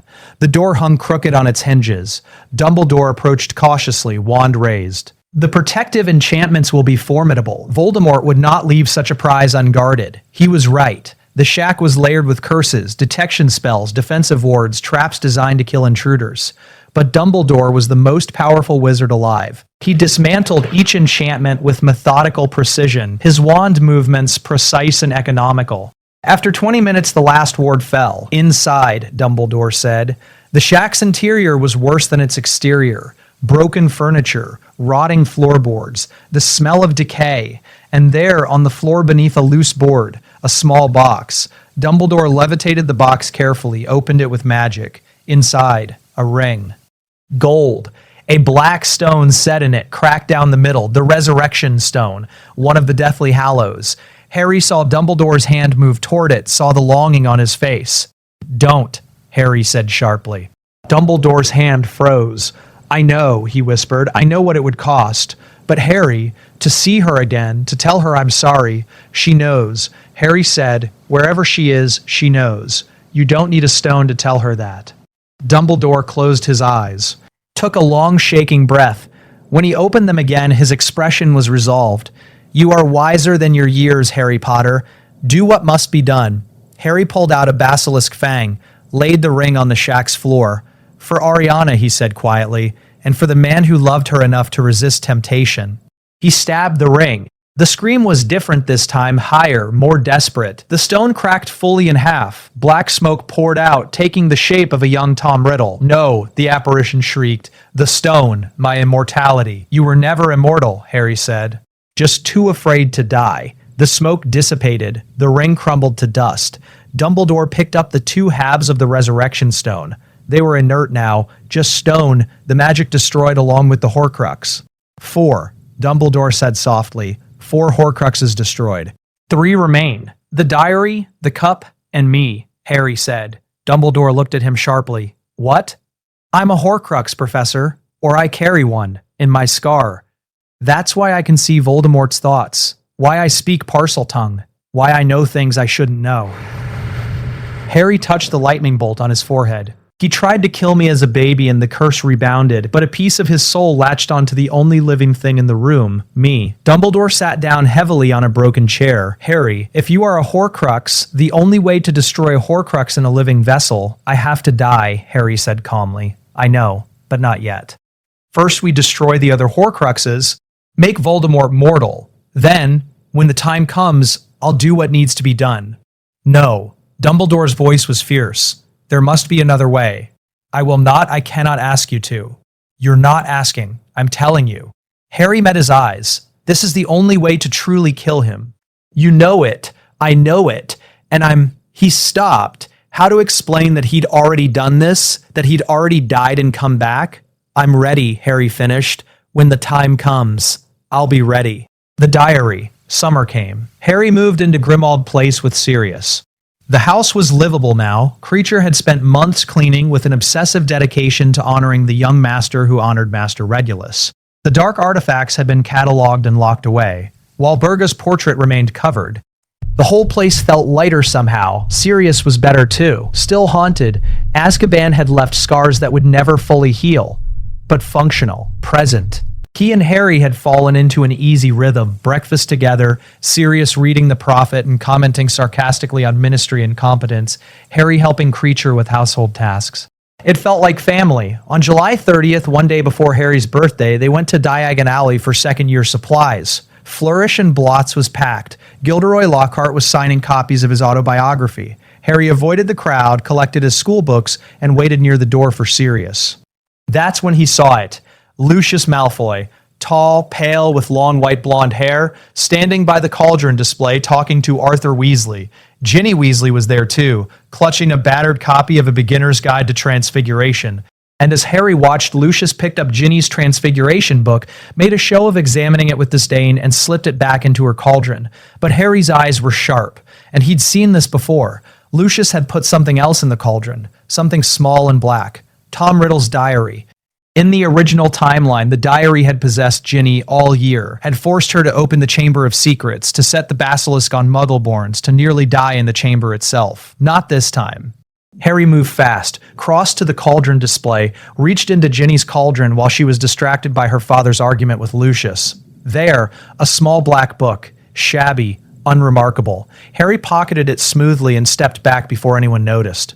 Lucius left with Draco. The Weasleys dispersed. Ginny never knew how close she'd come to possession and near death. That night, in his room at Grimmauld Place, Harry laid the diary on his desk. Kreacher appeared at his elbow. The young master has found another one. Yes, the last one we can destroy easily. After this, Harry stopped. After this, only the cup and the scar remain. He pulled out a basilisk fang, raised it. For Ginny Weasley, Harry said. For everyone Riddle would have hurt. For the future he won't get to destroy. He drove the fang through the diary's center.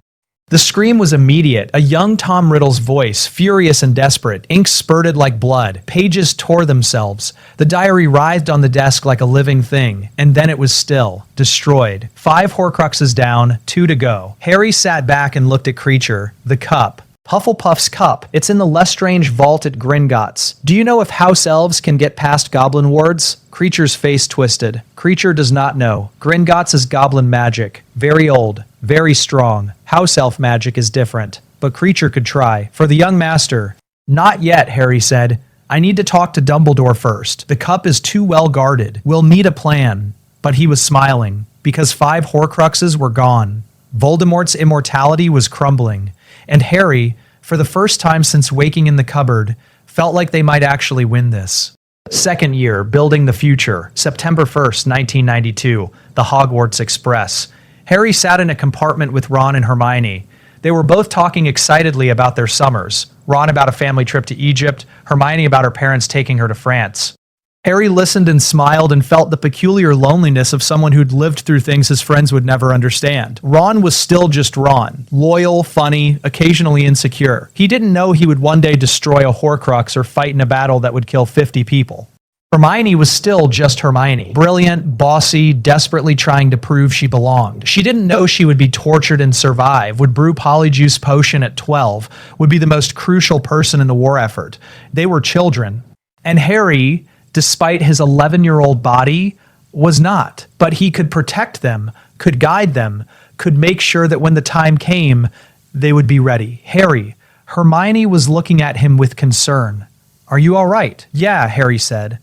Just thinking. About what? About basilisks and Horcruxes and wars. About the 50 people who died in the Battle of Hogwarts. About Dobby bleeding out on a beach and Fred's body cold on the floor and Remus and Tonks lying together, killed by the same curse. About how none of that would happen this time.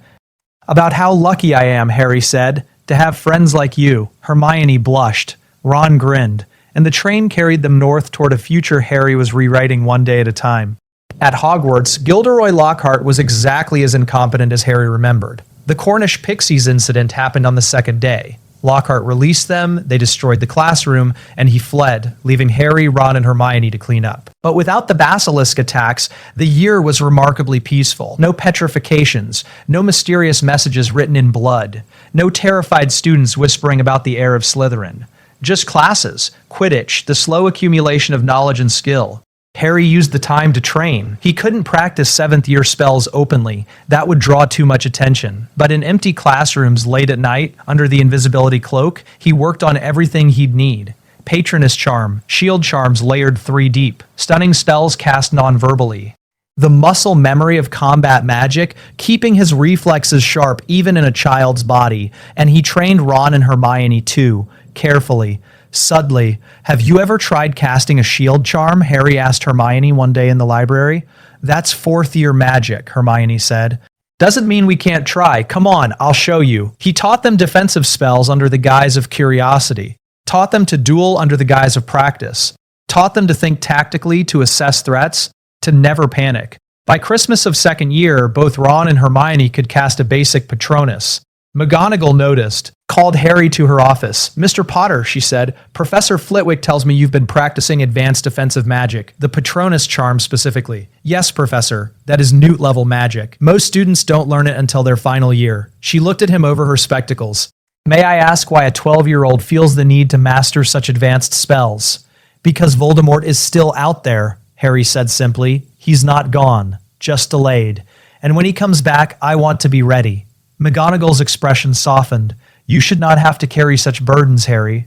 I know. But I do carry them, so I might as well be prepared." She sighed. "Very well, but please, be careful. And if you need guidance with advanced magic, come to a professor. Don't try to learn everything alone." "I won't," Harry promised.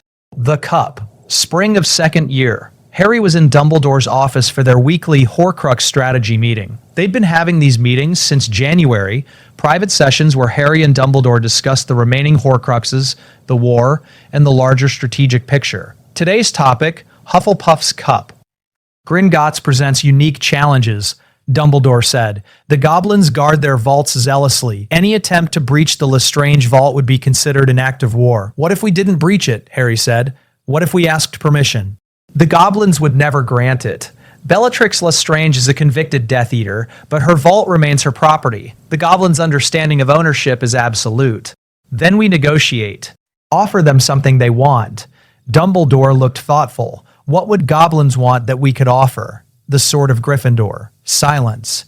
"Harry," Dumbledore said carefully, "the sword is a priceless artifact. It belonged to Godric Gryffindor himself. The goblins have claimed it for centuries, saying it was stolen from them, but it is always returned to those who are worthy. And we could get it back," Harry interrupted. "The sword returns to worthy Gryffindors in times of need. If we give it to the goblins as a show of good faith, it will return to us when we truly need it. But the gesture, the acknowledgement of their claim, that would be worth something." Dumbledore leaned back. "You're suggesting we trade the sword for access to the Lestrange vault. Just long enough to retrieve the cup. We destroy the cup in front of goblin witnesses, proving we're not stealing for personal gain. And in exchange, the goblins get the sword, which they believe is rightfully theirs anyway. It's risky, but it might work." Dumbledore stood. "Let me speak to the Gringotts director. If this can be arranged, it would be a remarkable diplomatic achievement. It took 3 months of negotiation, but in June of 1992, an agreement was reached. Harry, Dumbledore, and Sirius traveled to Gringotts. They were met by Director Ragnarok himself, a goblin with sharp features and shrewd eyes. "The sword," Ragnarok said without preamble. Dumbledore placed the sword of Gryffindor on Ragnarok's desk. The goblin ran his fingers over it with something like reverence. "Made by Ragnarok the First, stolen by Gryffindor over 1,000 years ago, and now returned. In exchange for access to Vault 723, Dumbledore said, "The Lestrange Vault. We seek one object only, a golden cup. We will retrieve it, destroy it in your presence, and leave. No other objects will be touched. And if you attempt to steal anything else, then you may keep the sword and bar me from Gringotts for life." Ragnarok considered, then nodded, agreed. They descended into Gringotts' depths on a cart, deeper than Harry had ever been, past the dragon that guarded the oldest vaults, down to a tunnel where the walls glittered with seams of gold. The Lestrange vault door was massive, engraved with warnings in gobbledygook. Ragnarok pressed his palm to it and the door swung open. Inside, mountains of treasure, gold galleons piled to the ceiling, jeweled goblets, ornate weapons, the accumulated wealth of the Lestrange family stretching back centuries. And there, on a shelf near the back, partially hidden by a silver shield, a small golden cup. Hufflepuff's cup, the last Horcrux they could destroy without Voldemort present. "There," Harry said. They approached carefully. The cup was protected by Gemino and Flagrante curses. Touch it and it would multiply endlessly, each copy burning hot enough to scar flesh. But Dumbledore had prepared. He cast a freezing charm first, numbing the Flagrante curse. Then a levitation charm, lifting the cup without touching it. The Gemino curse triggered anyway. The cup began multiplying, but Dumbledore contained the copies in a magical shield until they stopped reproducing. He handed the original cup to Harry. "Do it," Dumbledore said quietly. Harry pulled out the last basilisk fang, laid the cup on the vault floor. "For Cedric," Harry said, "for everyone who died because this bastard couldn't accept death, for the world he won't get to destroy." He drove the fang through the cup's base.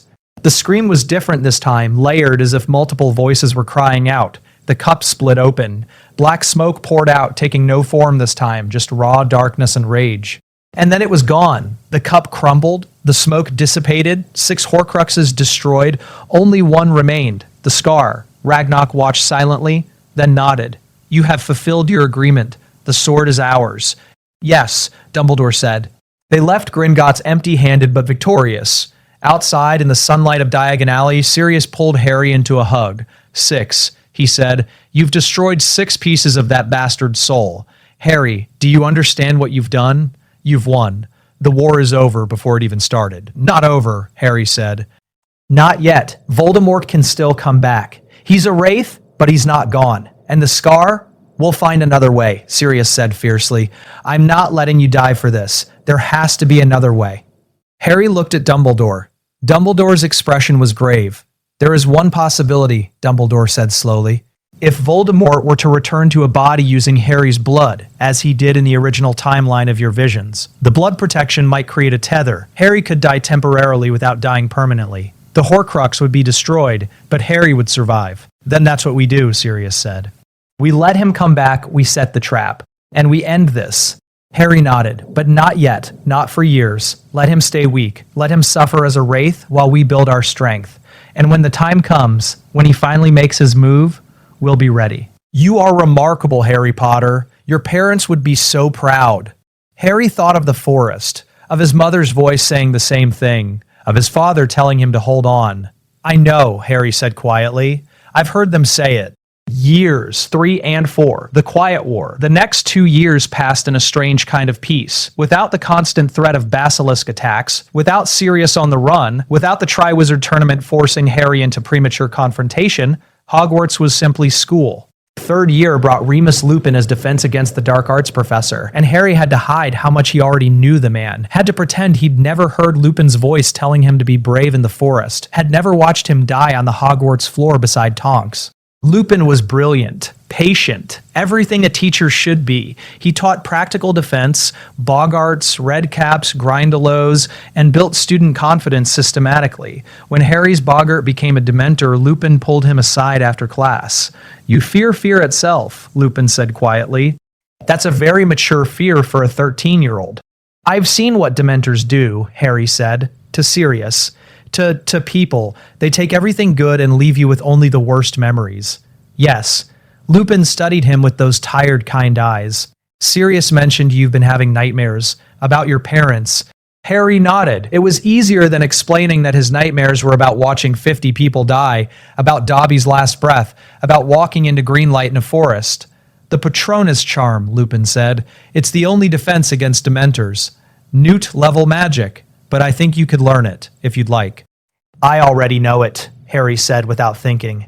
Lupin blinked. I'm sorry? Harry realized his mistake. I mean, I've been practicing. Sirius has been teaching me.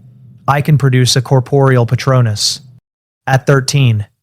Lupin's voice was carefully neutral. May I see?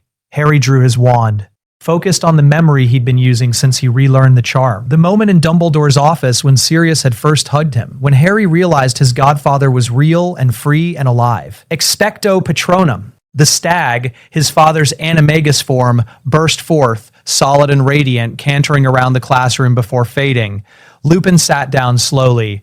That was remarkable. Most adult wizards can't produce a corporeal Patronus. He stopped. You're very much like your mother. Lily mastered the Patronus in 5th year. Yours is even more powerful. What was her Patronus? Harry asked, even though he knew. A doe, Lupin said softly. It matched your father's stag. Harry looked away before the tears could come. The year Lupin taught should have been the year of Sirius's escape and Pettigrew's revelation and the Time Turner rescue. Instead, it was the year Lupin resigned. Someone, Snape, almost certainly, let slip to a parent that the defense professor was a werewolf. The parent complained to the ministry. The Daily Prophet ran the story. By March, the pressure was too great. Lupin came to Harry's dormitory the night before he left. I wanted to say goodbye properly, Lupin said, and to thank you. For what? For being exactly the person James and Lily would have wanted you to be. Brave, kind, brilliant. Lupin's smile was sad. I wish I could have taught you longer. But the wizarding world isn't ready for a werewolf professor. That's not fair, Harry said fiercely. You're the best teacher we've had. You care about students. You make us better. And they're forcing you out because of something you can't control. I know, but fairness has very little to do with it. Lupin put a hand on Harry's shoulder. Take care of Sirius for me. He needs people who love him. And Harry, whatever comes next, whatever you're preparing for, I'm here. If you need me, I'll come. I'll remember, Harry said. After Lupin left, Harry sat alone in the dormitory and thought about the Battle of Hogwarts, about Lupin's body on the floor, about Teddy Lupin, orphaned, raised by his grandmother. Not this time. This time Remus Lupin would survive. Harry would make sure of it. 4th year should have been the Tri-Wizard Tournament, but without Barty Crouch Jr. at liberty, he'd never escaped Azkaban in this timeline. There was no one to put Harry's name in the Goblet of Fire, no one to engineer the elaborate plot that ended in a graveyard with Voldemort's resurrection. Instead, 4th year was quiet, almost boring. Harry turned 14, grew 3 inches, started to look less like a malnourished child and more like the young man would be, in the original timeline. He trained constantly. Spent hours in empty classrooms practicing dueling with Ron and Hermione. Built their skills methodically, shield charms, stunning spells, disarming charms, the Patronus. By the end of 4th year, Hermione could cast a Protean charm for 30 seconds straight. Both could produce corporeal Patronuses. Hermione's otter, Ron's Jack Russell Terrier. Why are we doing this? Ron asked one evening, breathing hard after a dueling practice. It's not like there's a war on. Not yet, Harry said. But there will be. Voldemort's still out there, still a wraith. And when he comes back, we need to be ready. You really think he'll come back? Hermione asked. I know he will, Harry said. Year 5, the Ministry falls. The summer before 5th year, everything changed. Voldemort had been a wraith for nearly 4 years, weakened, desperate, searching for a way back to power. Without Pettigrew, his original resurrection plan was impossible. But dark wizards were resourceful, and Voldemort was the darkest of them all. He found another servant, Barty Crouch Jr., who had been imprisoned in Azkaban since 1982, received a visitor in July 1995. The visitor was never identified, but 3 days later, Crouch Jr. escaped during a routine prisoner transfer. The Ministry tried to cover it up, but Dumbledore knew, and Dumbledore told Harry, he has a servant again, Dumbledore said in his office, which means he has hands, and with hands, he can begin working toward a resurrection. The ritual, Harry said, Bone of the father, flesh of the servant, blood of the enemy. That's how he did it, will do it in my visions. Yes, the question is, where will he perform the ritual, and when? Little Hangleton, Harry said. The graveyard where his father is buried. That's where it happened before. And he'll need my blood specifically. Blood of the enemy. He's obsessed with me. He'll come for me. Dumbledore was silent for a moment. If we allow this to happen, if we let him take your blood and perform the ritual, you could die, Harry, truly and permanently. No, Harry said. The blood protection will work. My mother's sacrifice lives in my blood. When Voldemort takes it into himself, he creates a tether. I can die temporarily, the Horcrux in my scar will be destroyed, but I'll come back. You cannot be certain of that. I am certain, Harry said, because I've already done it once. Dumbledore stared at him. Harry, what are you saying? This was the moment, the revelation Harry had been avoiding for 4 years. I'm saying I'm not having visions, Professor. I'm remembering. I've lived through all of this before. The war, the Horcrux hunt, the Battle of Hogwarts, my death in the Forbidden Forest. He met Dumbledore's eyes. I'm 17 years old. I died. And somehow, I woke up 11 again, in the cupboard under the stairs, with a chance to do it all over. Silence. Complete, ringing silence. Dumbledore sat down slowly. His face had gone very pale. Time travel, he whispered, but not with a time turner. Those can only go back hours. You're describing years, a decade and a half. I don't know how it happened, Harry said. I think the Deathly Hallows. I united all three, became the master of death in the truest sense. And when I chose to come back from King's Cross, maybe I came back further than I meant to. Or maybe death itself gave me another chance. He laughed bitterly. I don't know. I just know I woke up with 17 years of memories in an 11-year-old body, and I've been trying to save everyone ever since. Dumbledore was trembling. The visions. The knowledge of Horcruxes. Your skill with magic far beyond your apparent years. Harry, you've been carrying this alone for 4 years. I had to. If people knew, if Voldemort found out somehow, the advantage would be lost. I could change things because I knew what was coming, but only if no one else knew. And now you're telling me, because we're approaching the endgame, Harry said, Voldemort will make his move soon, within a year, and when he does, I need you to trust me, need you to let me do what has to be done. Dumbledore stood, walked to Harry, put both hands on his shoulders. You have been fighting a war in silence, Dumbledore said, his voice rough, protecting everyone, destroying Horcruxes, changing the timeline, all while pretending to be a child. His eyes were wet. You are the bravest person I have ever known. I'm not brave, Harry said. I'm just trying to save the people I love. That's all. That, Dumbledore said gently, is the very definition of bravery. The trap. They laid the trap carefully. Voldemort needed 3 things for his resurrection. Bone of the father, flesh of the servant. Blood of the enemy, the bone was easy, Tom Riddle Sr.'s grave in Little Hangleton. The flesh would come from Crouch Jr., but the blood required Harry. We make ourselves available, Harry said during a strategy meeting in Dumbledore's office. Sirius was there too, along with Mad-Eye Moody, the real one, Kingsley Shacklebolt, and Remus Lupin. Available? Sirius repeated. Harry, that's insane. You want to let Voldemort kidnap you? I want to control when and where it happens, Harry corrected. If we wait for him to make a move, he might catch us unprepared. But if we offer him an opportunity, a tempting one, we can choose the battlefield. Dumbledore said slowly, in the original timeline, that was the trap Voldemort set for you, a port key disguised as the tournament cup. Yes, but we don't have a tournament this year. We could create a similar situation, Moody growled. Some kind of competition, public, high profile, something that would give Crouch Jr. access to set up a port key. Or, Harry said, we just go to Little Hangleton ourselves. Set up our own ambush. Let Voldemort think he's captured me. Let him perform the ritual, and then we hit him with everything we have. While you're dying, Sirius said flatly. No, absolutely not. I won't be dying, not permanently. Harry looked at each of them. The blood protection will save me. I've seen this work before. I know it works. You saw it in a vision, Sirius said. Harry, visions aren't guarantees. I didn't see it in a vision, Harry interrupted. I lived it. I died in the Forbidden Forest. Voldemort cast the killing curse. The Horcrux in my scar was destroyed.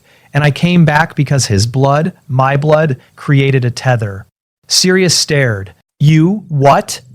I'm from the future, Harry said simply. I've already fought this war once, already died once.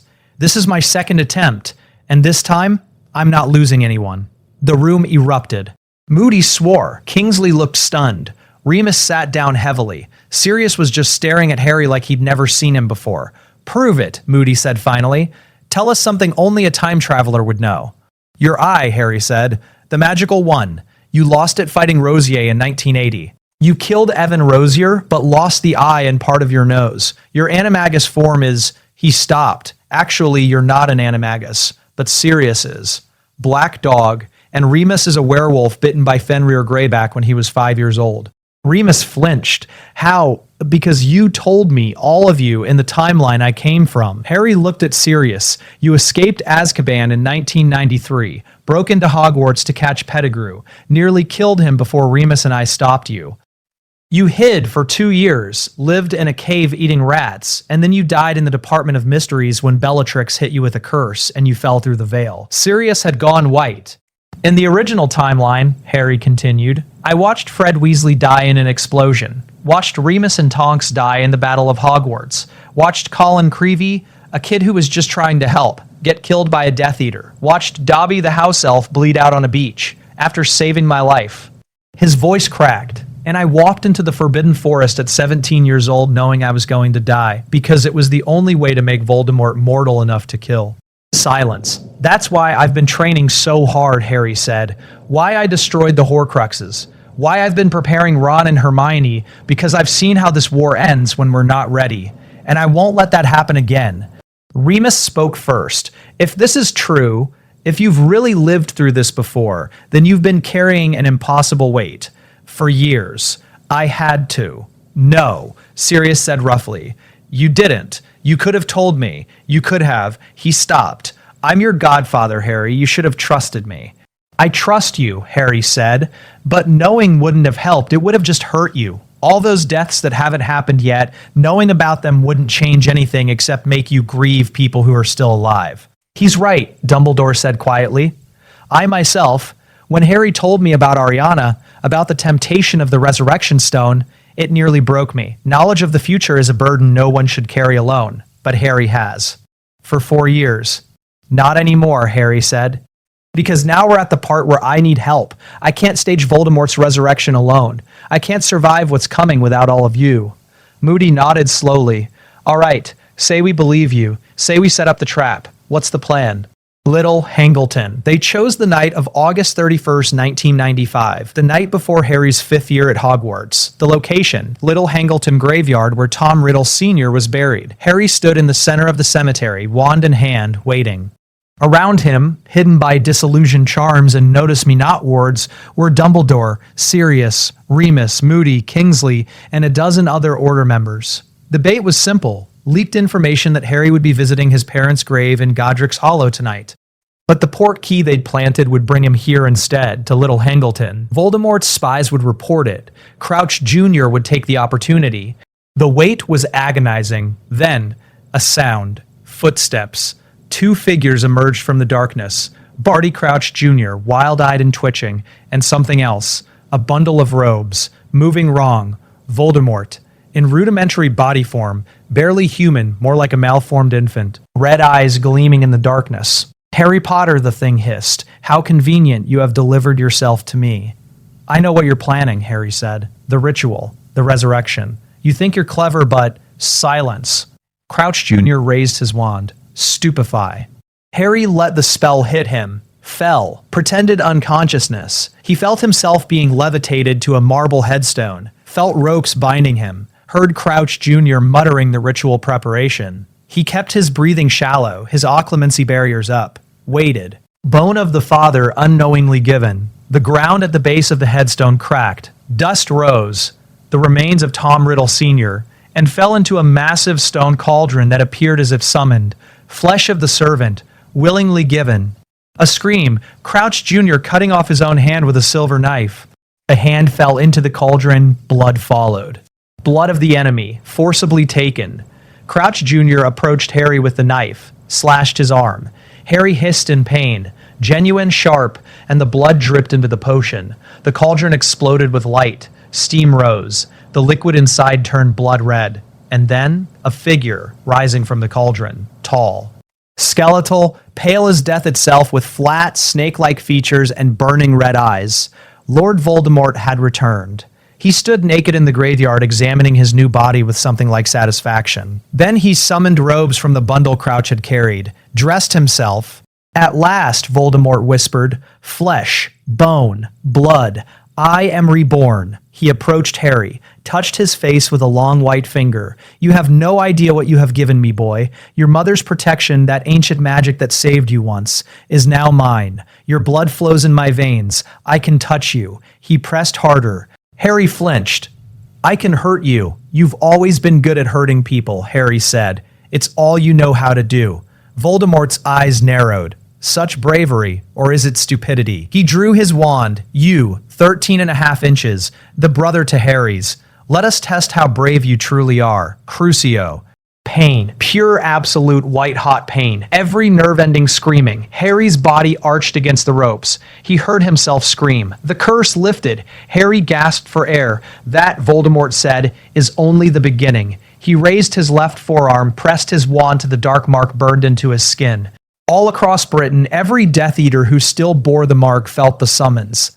Within minutes, they would apparate here, but they wouldn't find what they expected, because Harry wasn't alone. Now, Harry whispered, Dumbledore dropped the disillusionment charm, appeared in the graveyard like an avenging angel, wand raised, eyes blazing with fury. Tom, Dumbledore said, it ends tonight. Voldemort spun, his red eyes widened. Dumbledore? Impossible. How did you... You were betrayed, Dumbledore said simply. Harry is not the helpless child you imagined. And this was a trap. The Order members revealed themselves. Sirius, Remus, Moody, Kingsley. A dozen wands trained on Voldemort. Death Eaters began apparating in Lucius Malfoy, Bellatrix Lestrange, Dolohov, Rookwood. But they appeared into chaos. Order members engaged them immediately. Spells lit the graveyard. Voldemort snarled, Avada Kedavra. The killing curse shot toward Dumbledore. He conjured a stone shield. The curse shattered it and fired back with a banishing charm that sent Voldemort skidding backward. They dueled. The two greatest wizards of the age, exchanging spells at a pace Harry could barely follow. Fire and lightning. Transfigured stone and animated statues. Magic at a level that made the very air crackle. Harry worked at his bonds. The ropes were enchanted. They tightened when he pulled. But he had his wand, hidden in his sleeve. He'd been waiting for this. Incendio, Harry whispered. The ropes caught fire, burned through. He was free. Crouch Jr. turned, saw him rising, raised his wand. Stupefy, Harry shouted. The spell hit Crouch square in the chest. He dropped. Harry turned to the larger battle. Saw Sirius dueling Bellatrix, the woman who would kill him in the Department of Mysteries. Not this time. Protego. Harry cast a shield charm between Sirius and Bellatrix's curse. It deflected into a headstone. Sirius glanced back, grinned fiercely. Thanks, pup. The battle raged for 10 minutes. Order members fought Death Eaters with precision born of the last war. Moody took down Dolohov with a nasty hex. Kingsley stunned Rookwood. Remus fought Greyback, the werewolf who had bitten him as a child, and this time Remus won. But Voldemort was escaping. Harry saw it happen, saw Voldemort disappear it with a crack of displaced air, fleeing the battlefield rather than risk capture. No, Harry breathed. Dumbledore appeared at his side.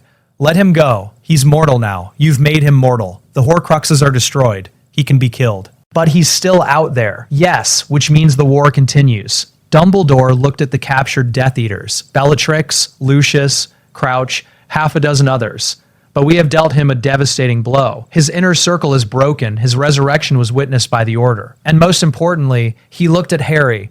You're still alive. Harry touched his scar. It burned. The Horcrux was still there. He didn't kill me, Harry said. The ritual, it wasn't enough. The Horcrux is still intact.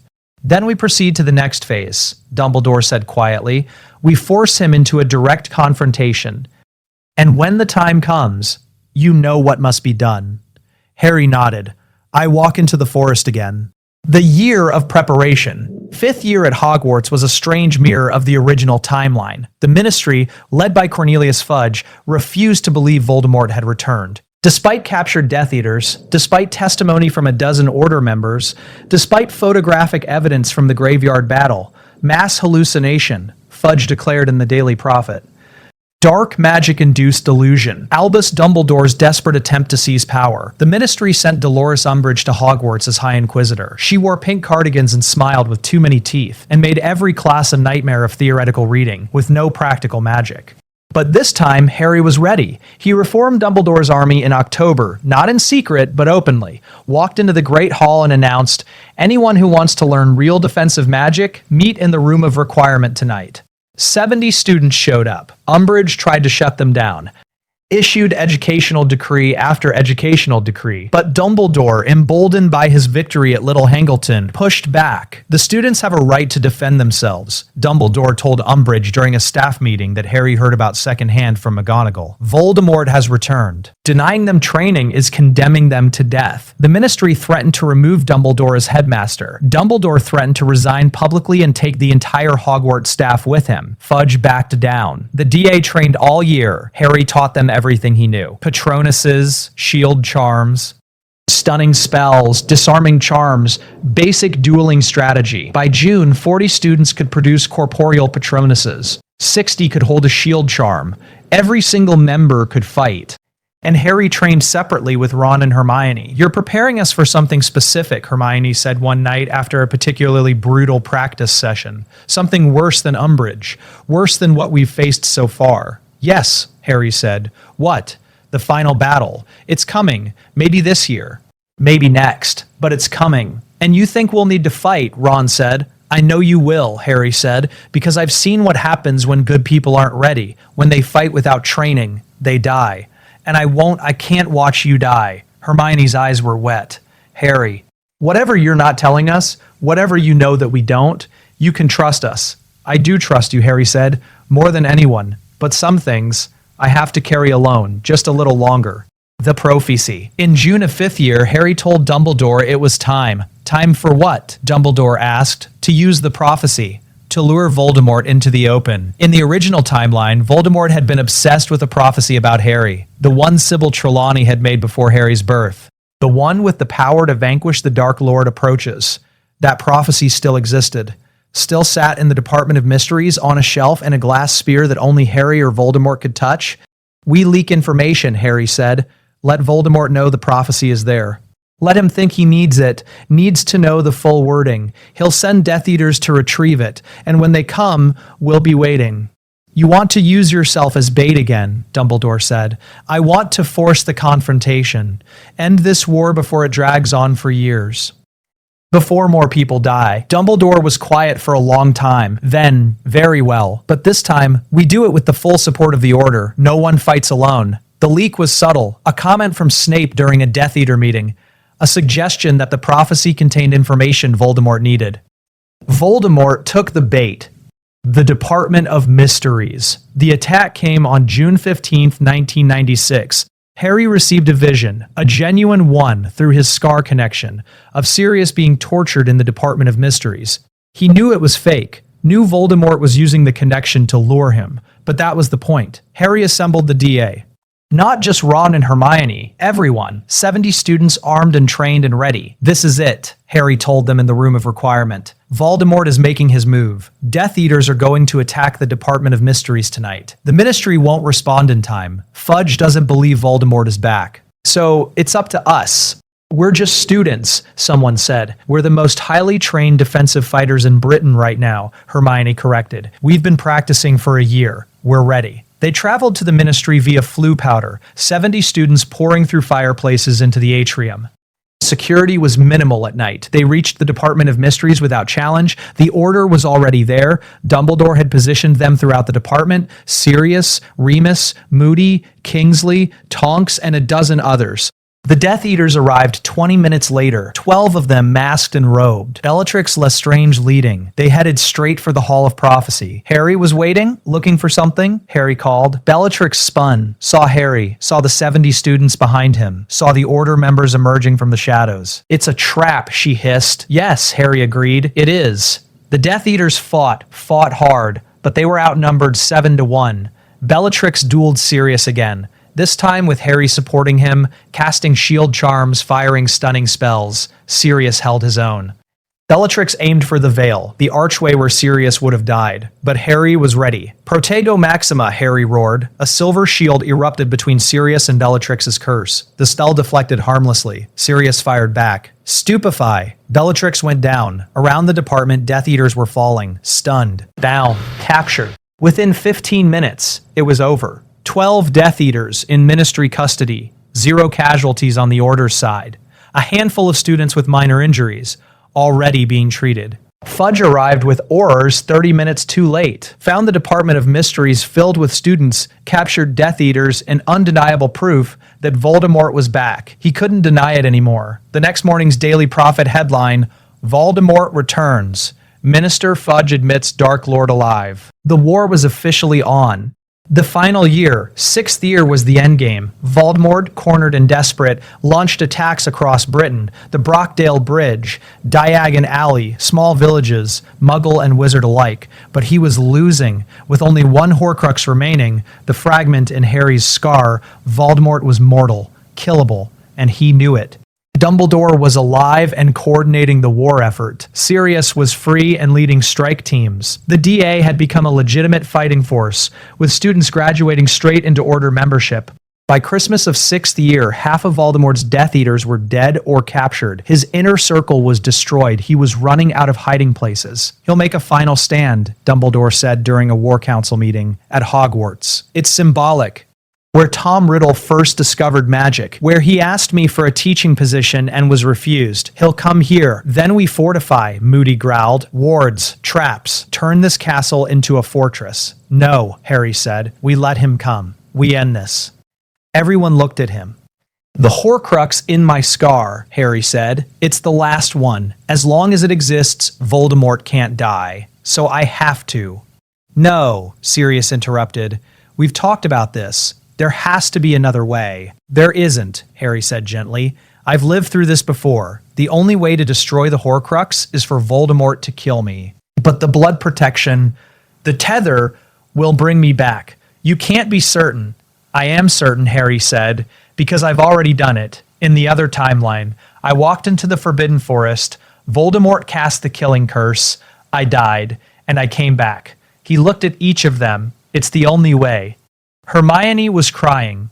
Ron's jaw was set. Sirius looked like his world was ending. Dumbledore put a hand on Harry's shoulder. "You are the bravest person I have ever known." "I'm not brave," Harry said. "I'm just doing what has to be done." The Forbidden Forest again. The Battle of Hogwarts came in May of 1997. Voldemort attacked with everyone he had left. 50 Death Eaters, giants, acromantulas from the Forbidden Forest. The defenders numbered 200. Students, Order members, Ministry Aurors, even house elves. Creature led them, fighting for the young master who honored Master Regulus.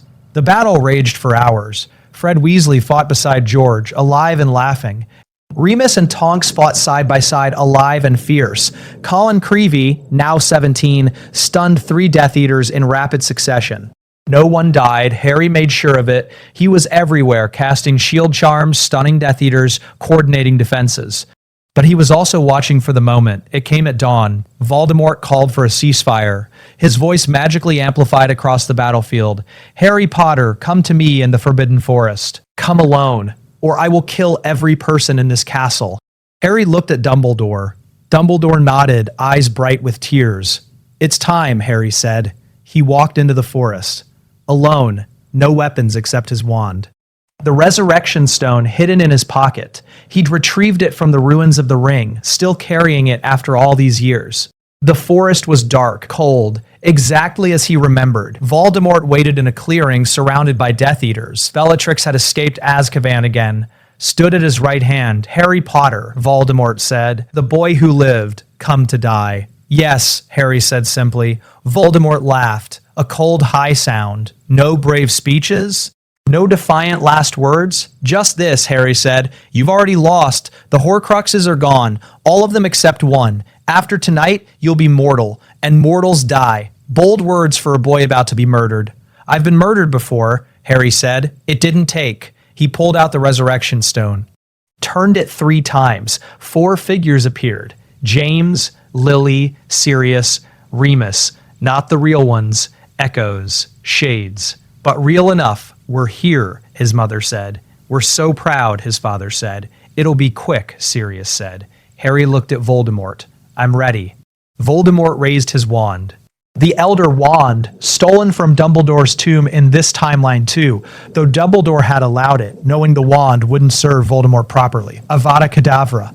Green light, the same light Harry had seen as a baby, the same light that had killed Cedric and Sirius and Dumbledore. It hit him in the chest. Harry fell. King's Cross again, white, clean, silent. Harry opened his eyes. He was in King's Cross again, the same white space, the same sense of being between life and death.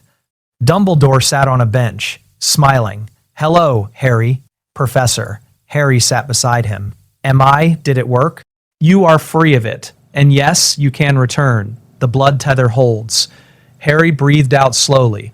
Then I should go back. Yes. But Harry, Dumbledore's eyes were knowing. This is the second time you've done this. The second time you've died for your friends. Do you never tire of it? No, Harry said. Because they're worth it. Every single one of them. Dumbledore smiled. Then go. Finish what you started. Harry opened his eyes on the forest floor. Voldemort stood over him. Is he dead? Bellatrix asked. I will check. Voldemort approached, kicked Harry's body. Harry lay still, waited. Narcissa Malfoy, yes, she was there too, was ordered to check for a heartbeat. She knelt beside Harry. Is Draco alive? She whispered. Is he safe in the castle? Yes, Harry breathed. She stood, announced clearly, he is dead. Voldemort believed her. Ordered Harry's body carried back to the castle as a trophy. Harry waited until they reached the entrance. Until Voldemort was declaring victory to the assembled defenders. Then he opened his eyes, rolled to his feet. I'm not dead, Harry said. Voldemort spun, shock on his face. Actual, genuine shock. Impossible. You took my blood, Harry said. My mother's protection lives in your veins. You tied me to life. As long as you live, I can't truly die. He raised his wand. Voldemort raised the Elder Wand, but the wand knew its master, and its master wasn't Voldemort. Dumbledore had given Harry the wand's allegiance before the battle, had been disarmed by Harry in a carefully staged duel. The wand belonged to Harry. Expelliarmus, Harry shouted. Avada Kedavra, Voldemort screamed. The spells met. The Elder Wand recognized its true master, refused to kill him. The killing curse rebounded, hit Voldemort in the chest. Tom Riddle, mortal Horcrux list defeated, fell. This time he didn't come back. 19 years later, Platform 9 3/4 was crowded with families seeing students off to Hogwarts. Harry stood with Ginny and their 3 children, beside them Ron and Hermione with Rose and Hugo. And nearby, because this timeline was different in so many ways, Fred Weasley with his wife Angelina and their twins. Fred, alive, gray-haired now but still laughing, still joking with George. You're staring, Ginny said softly. I know, Harry said. I still can't believe he's here. He's always been here, Ginny said. Not always, Harry thought. In another timeline, he died in an explosion. In another timeline, I watched George grieve for the rest of his life. But he didn't say that. He just hugged his children and watched them board the train. Albus Severus, named for 2 men who had both died in the original timeline and both lived in this one, looked nervous. What if I'm in Slytherin, he asked. Then you'll be in Slytherin, Harry said. One of my best friends was in Slytherin. The house doesn't make you bad or good. Your choices do. The train pulled away. Harry, Ginny, Ron, and Hermione stood together on the platform. Do you ever think about it? Ron asked. About how different things could have been. Harry looked at him. Ron didn't know that Harry had lived through the war twice, had watched him die and come back and die again across 2 timelines. Yeah, Harry said. I think about it. We were lucky, Hermione said. We all survived. The war could have been so much worse. It was worse, Harry thought. In another world, in another time. It was so much worse. But he'd fixed it, had gone back and changed everything, had saved them all. The scar on his forehead, the one that had carried Voldemort's soul for so many years, was quiet now, just a scar, nothing more. That evening, Harry returned to Grimmauld Place. Sirius was in the kitchen, reading the Prophet, going gray and dignified and alive. "How was the platform?" Sirius asked. "Emotional," Harry admitted. "I watched them leave and I remembered when I got on that train for the first time. 11 years old, tiny, terrified." Sirius smiled. "You've come a long way since then." Further than you know, Harry thought. He'd lived 2 full lifetimes, died twice, fought the same war in 2 different timelines, and he'd won. He'd saved them all. Sirius, Fred, Remus, Tonks, Colin, Dobby. Everyone who had died in the original timeline was alive now, laughing, living, free. That night, Harry dreamed of the Forbidden Forest. But this time, when he walked into the clearing, his parents were waiting, not as shades, not as echoes, but as memory, whole and happy and proud. "You did it," his mother said. "You saved them all," his father said. "I tried," Harry said. "I couldn't save you." "You did," Lily said gently. "You became exactly the person we hoped you'd be. Brave, kind, willing to sacrifice everything for the people you love. You saved the whole world, Harry." "Not alone," Harry said. "Never alone." He woke in his bedroom at Grimmauld Place. The morning sun was streaming through the windows. Somewhere downstairs, Sirius was making breakfast. Creature was grumbling about proper table settings. Harry Potter, war veteran, master of death, the boy who lived twice, got out of bed and went to join his godfather. The war was over, everyone was alive, and for the first time in 2 lifetimes, Harry Potter was at peace.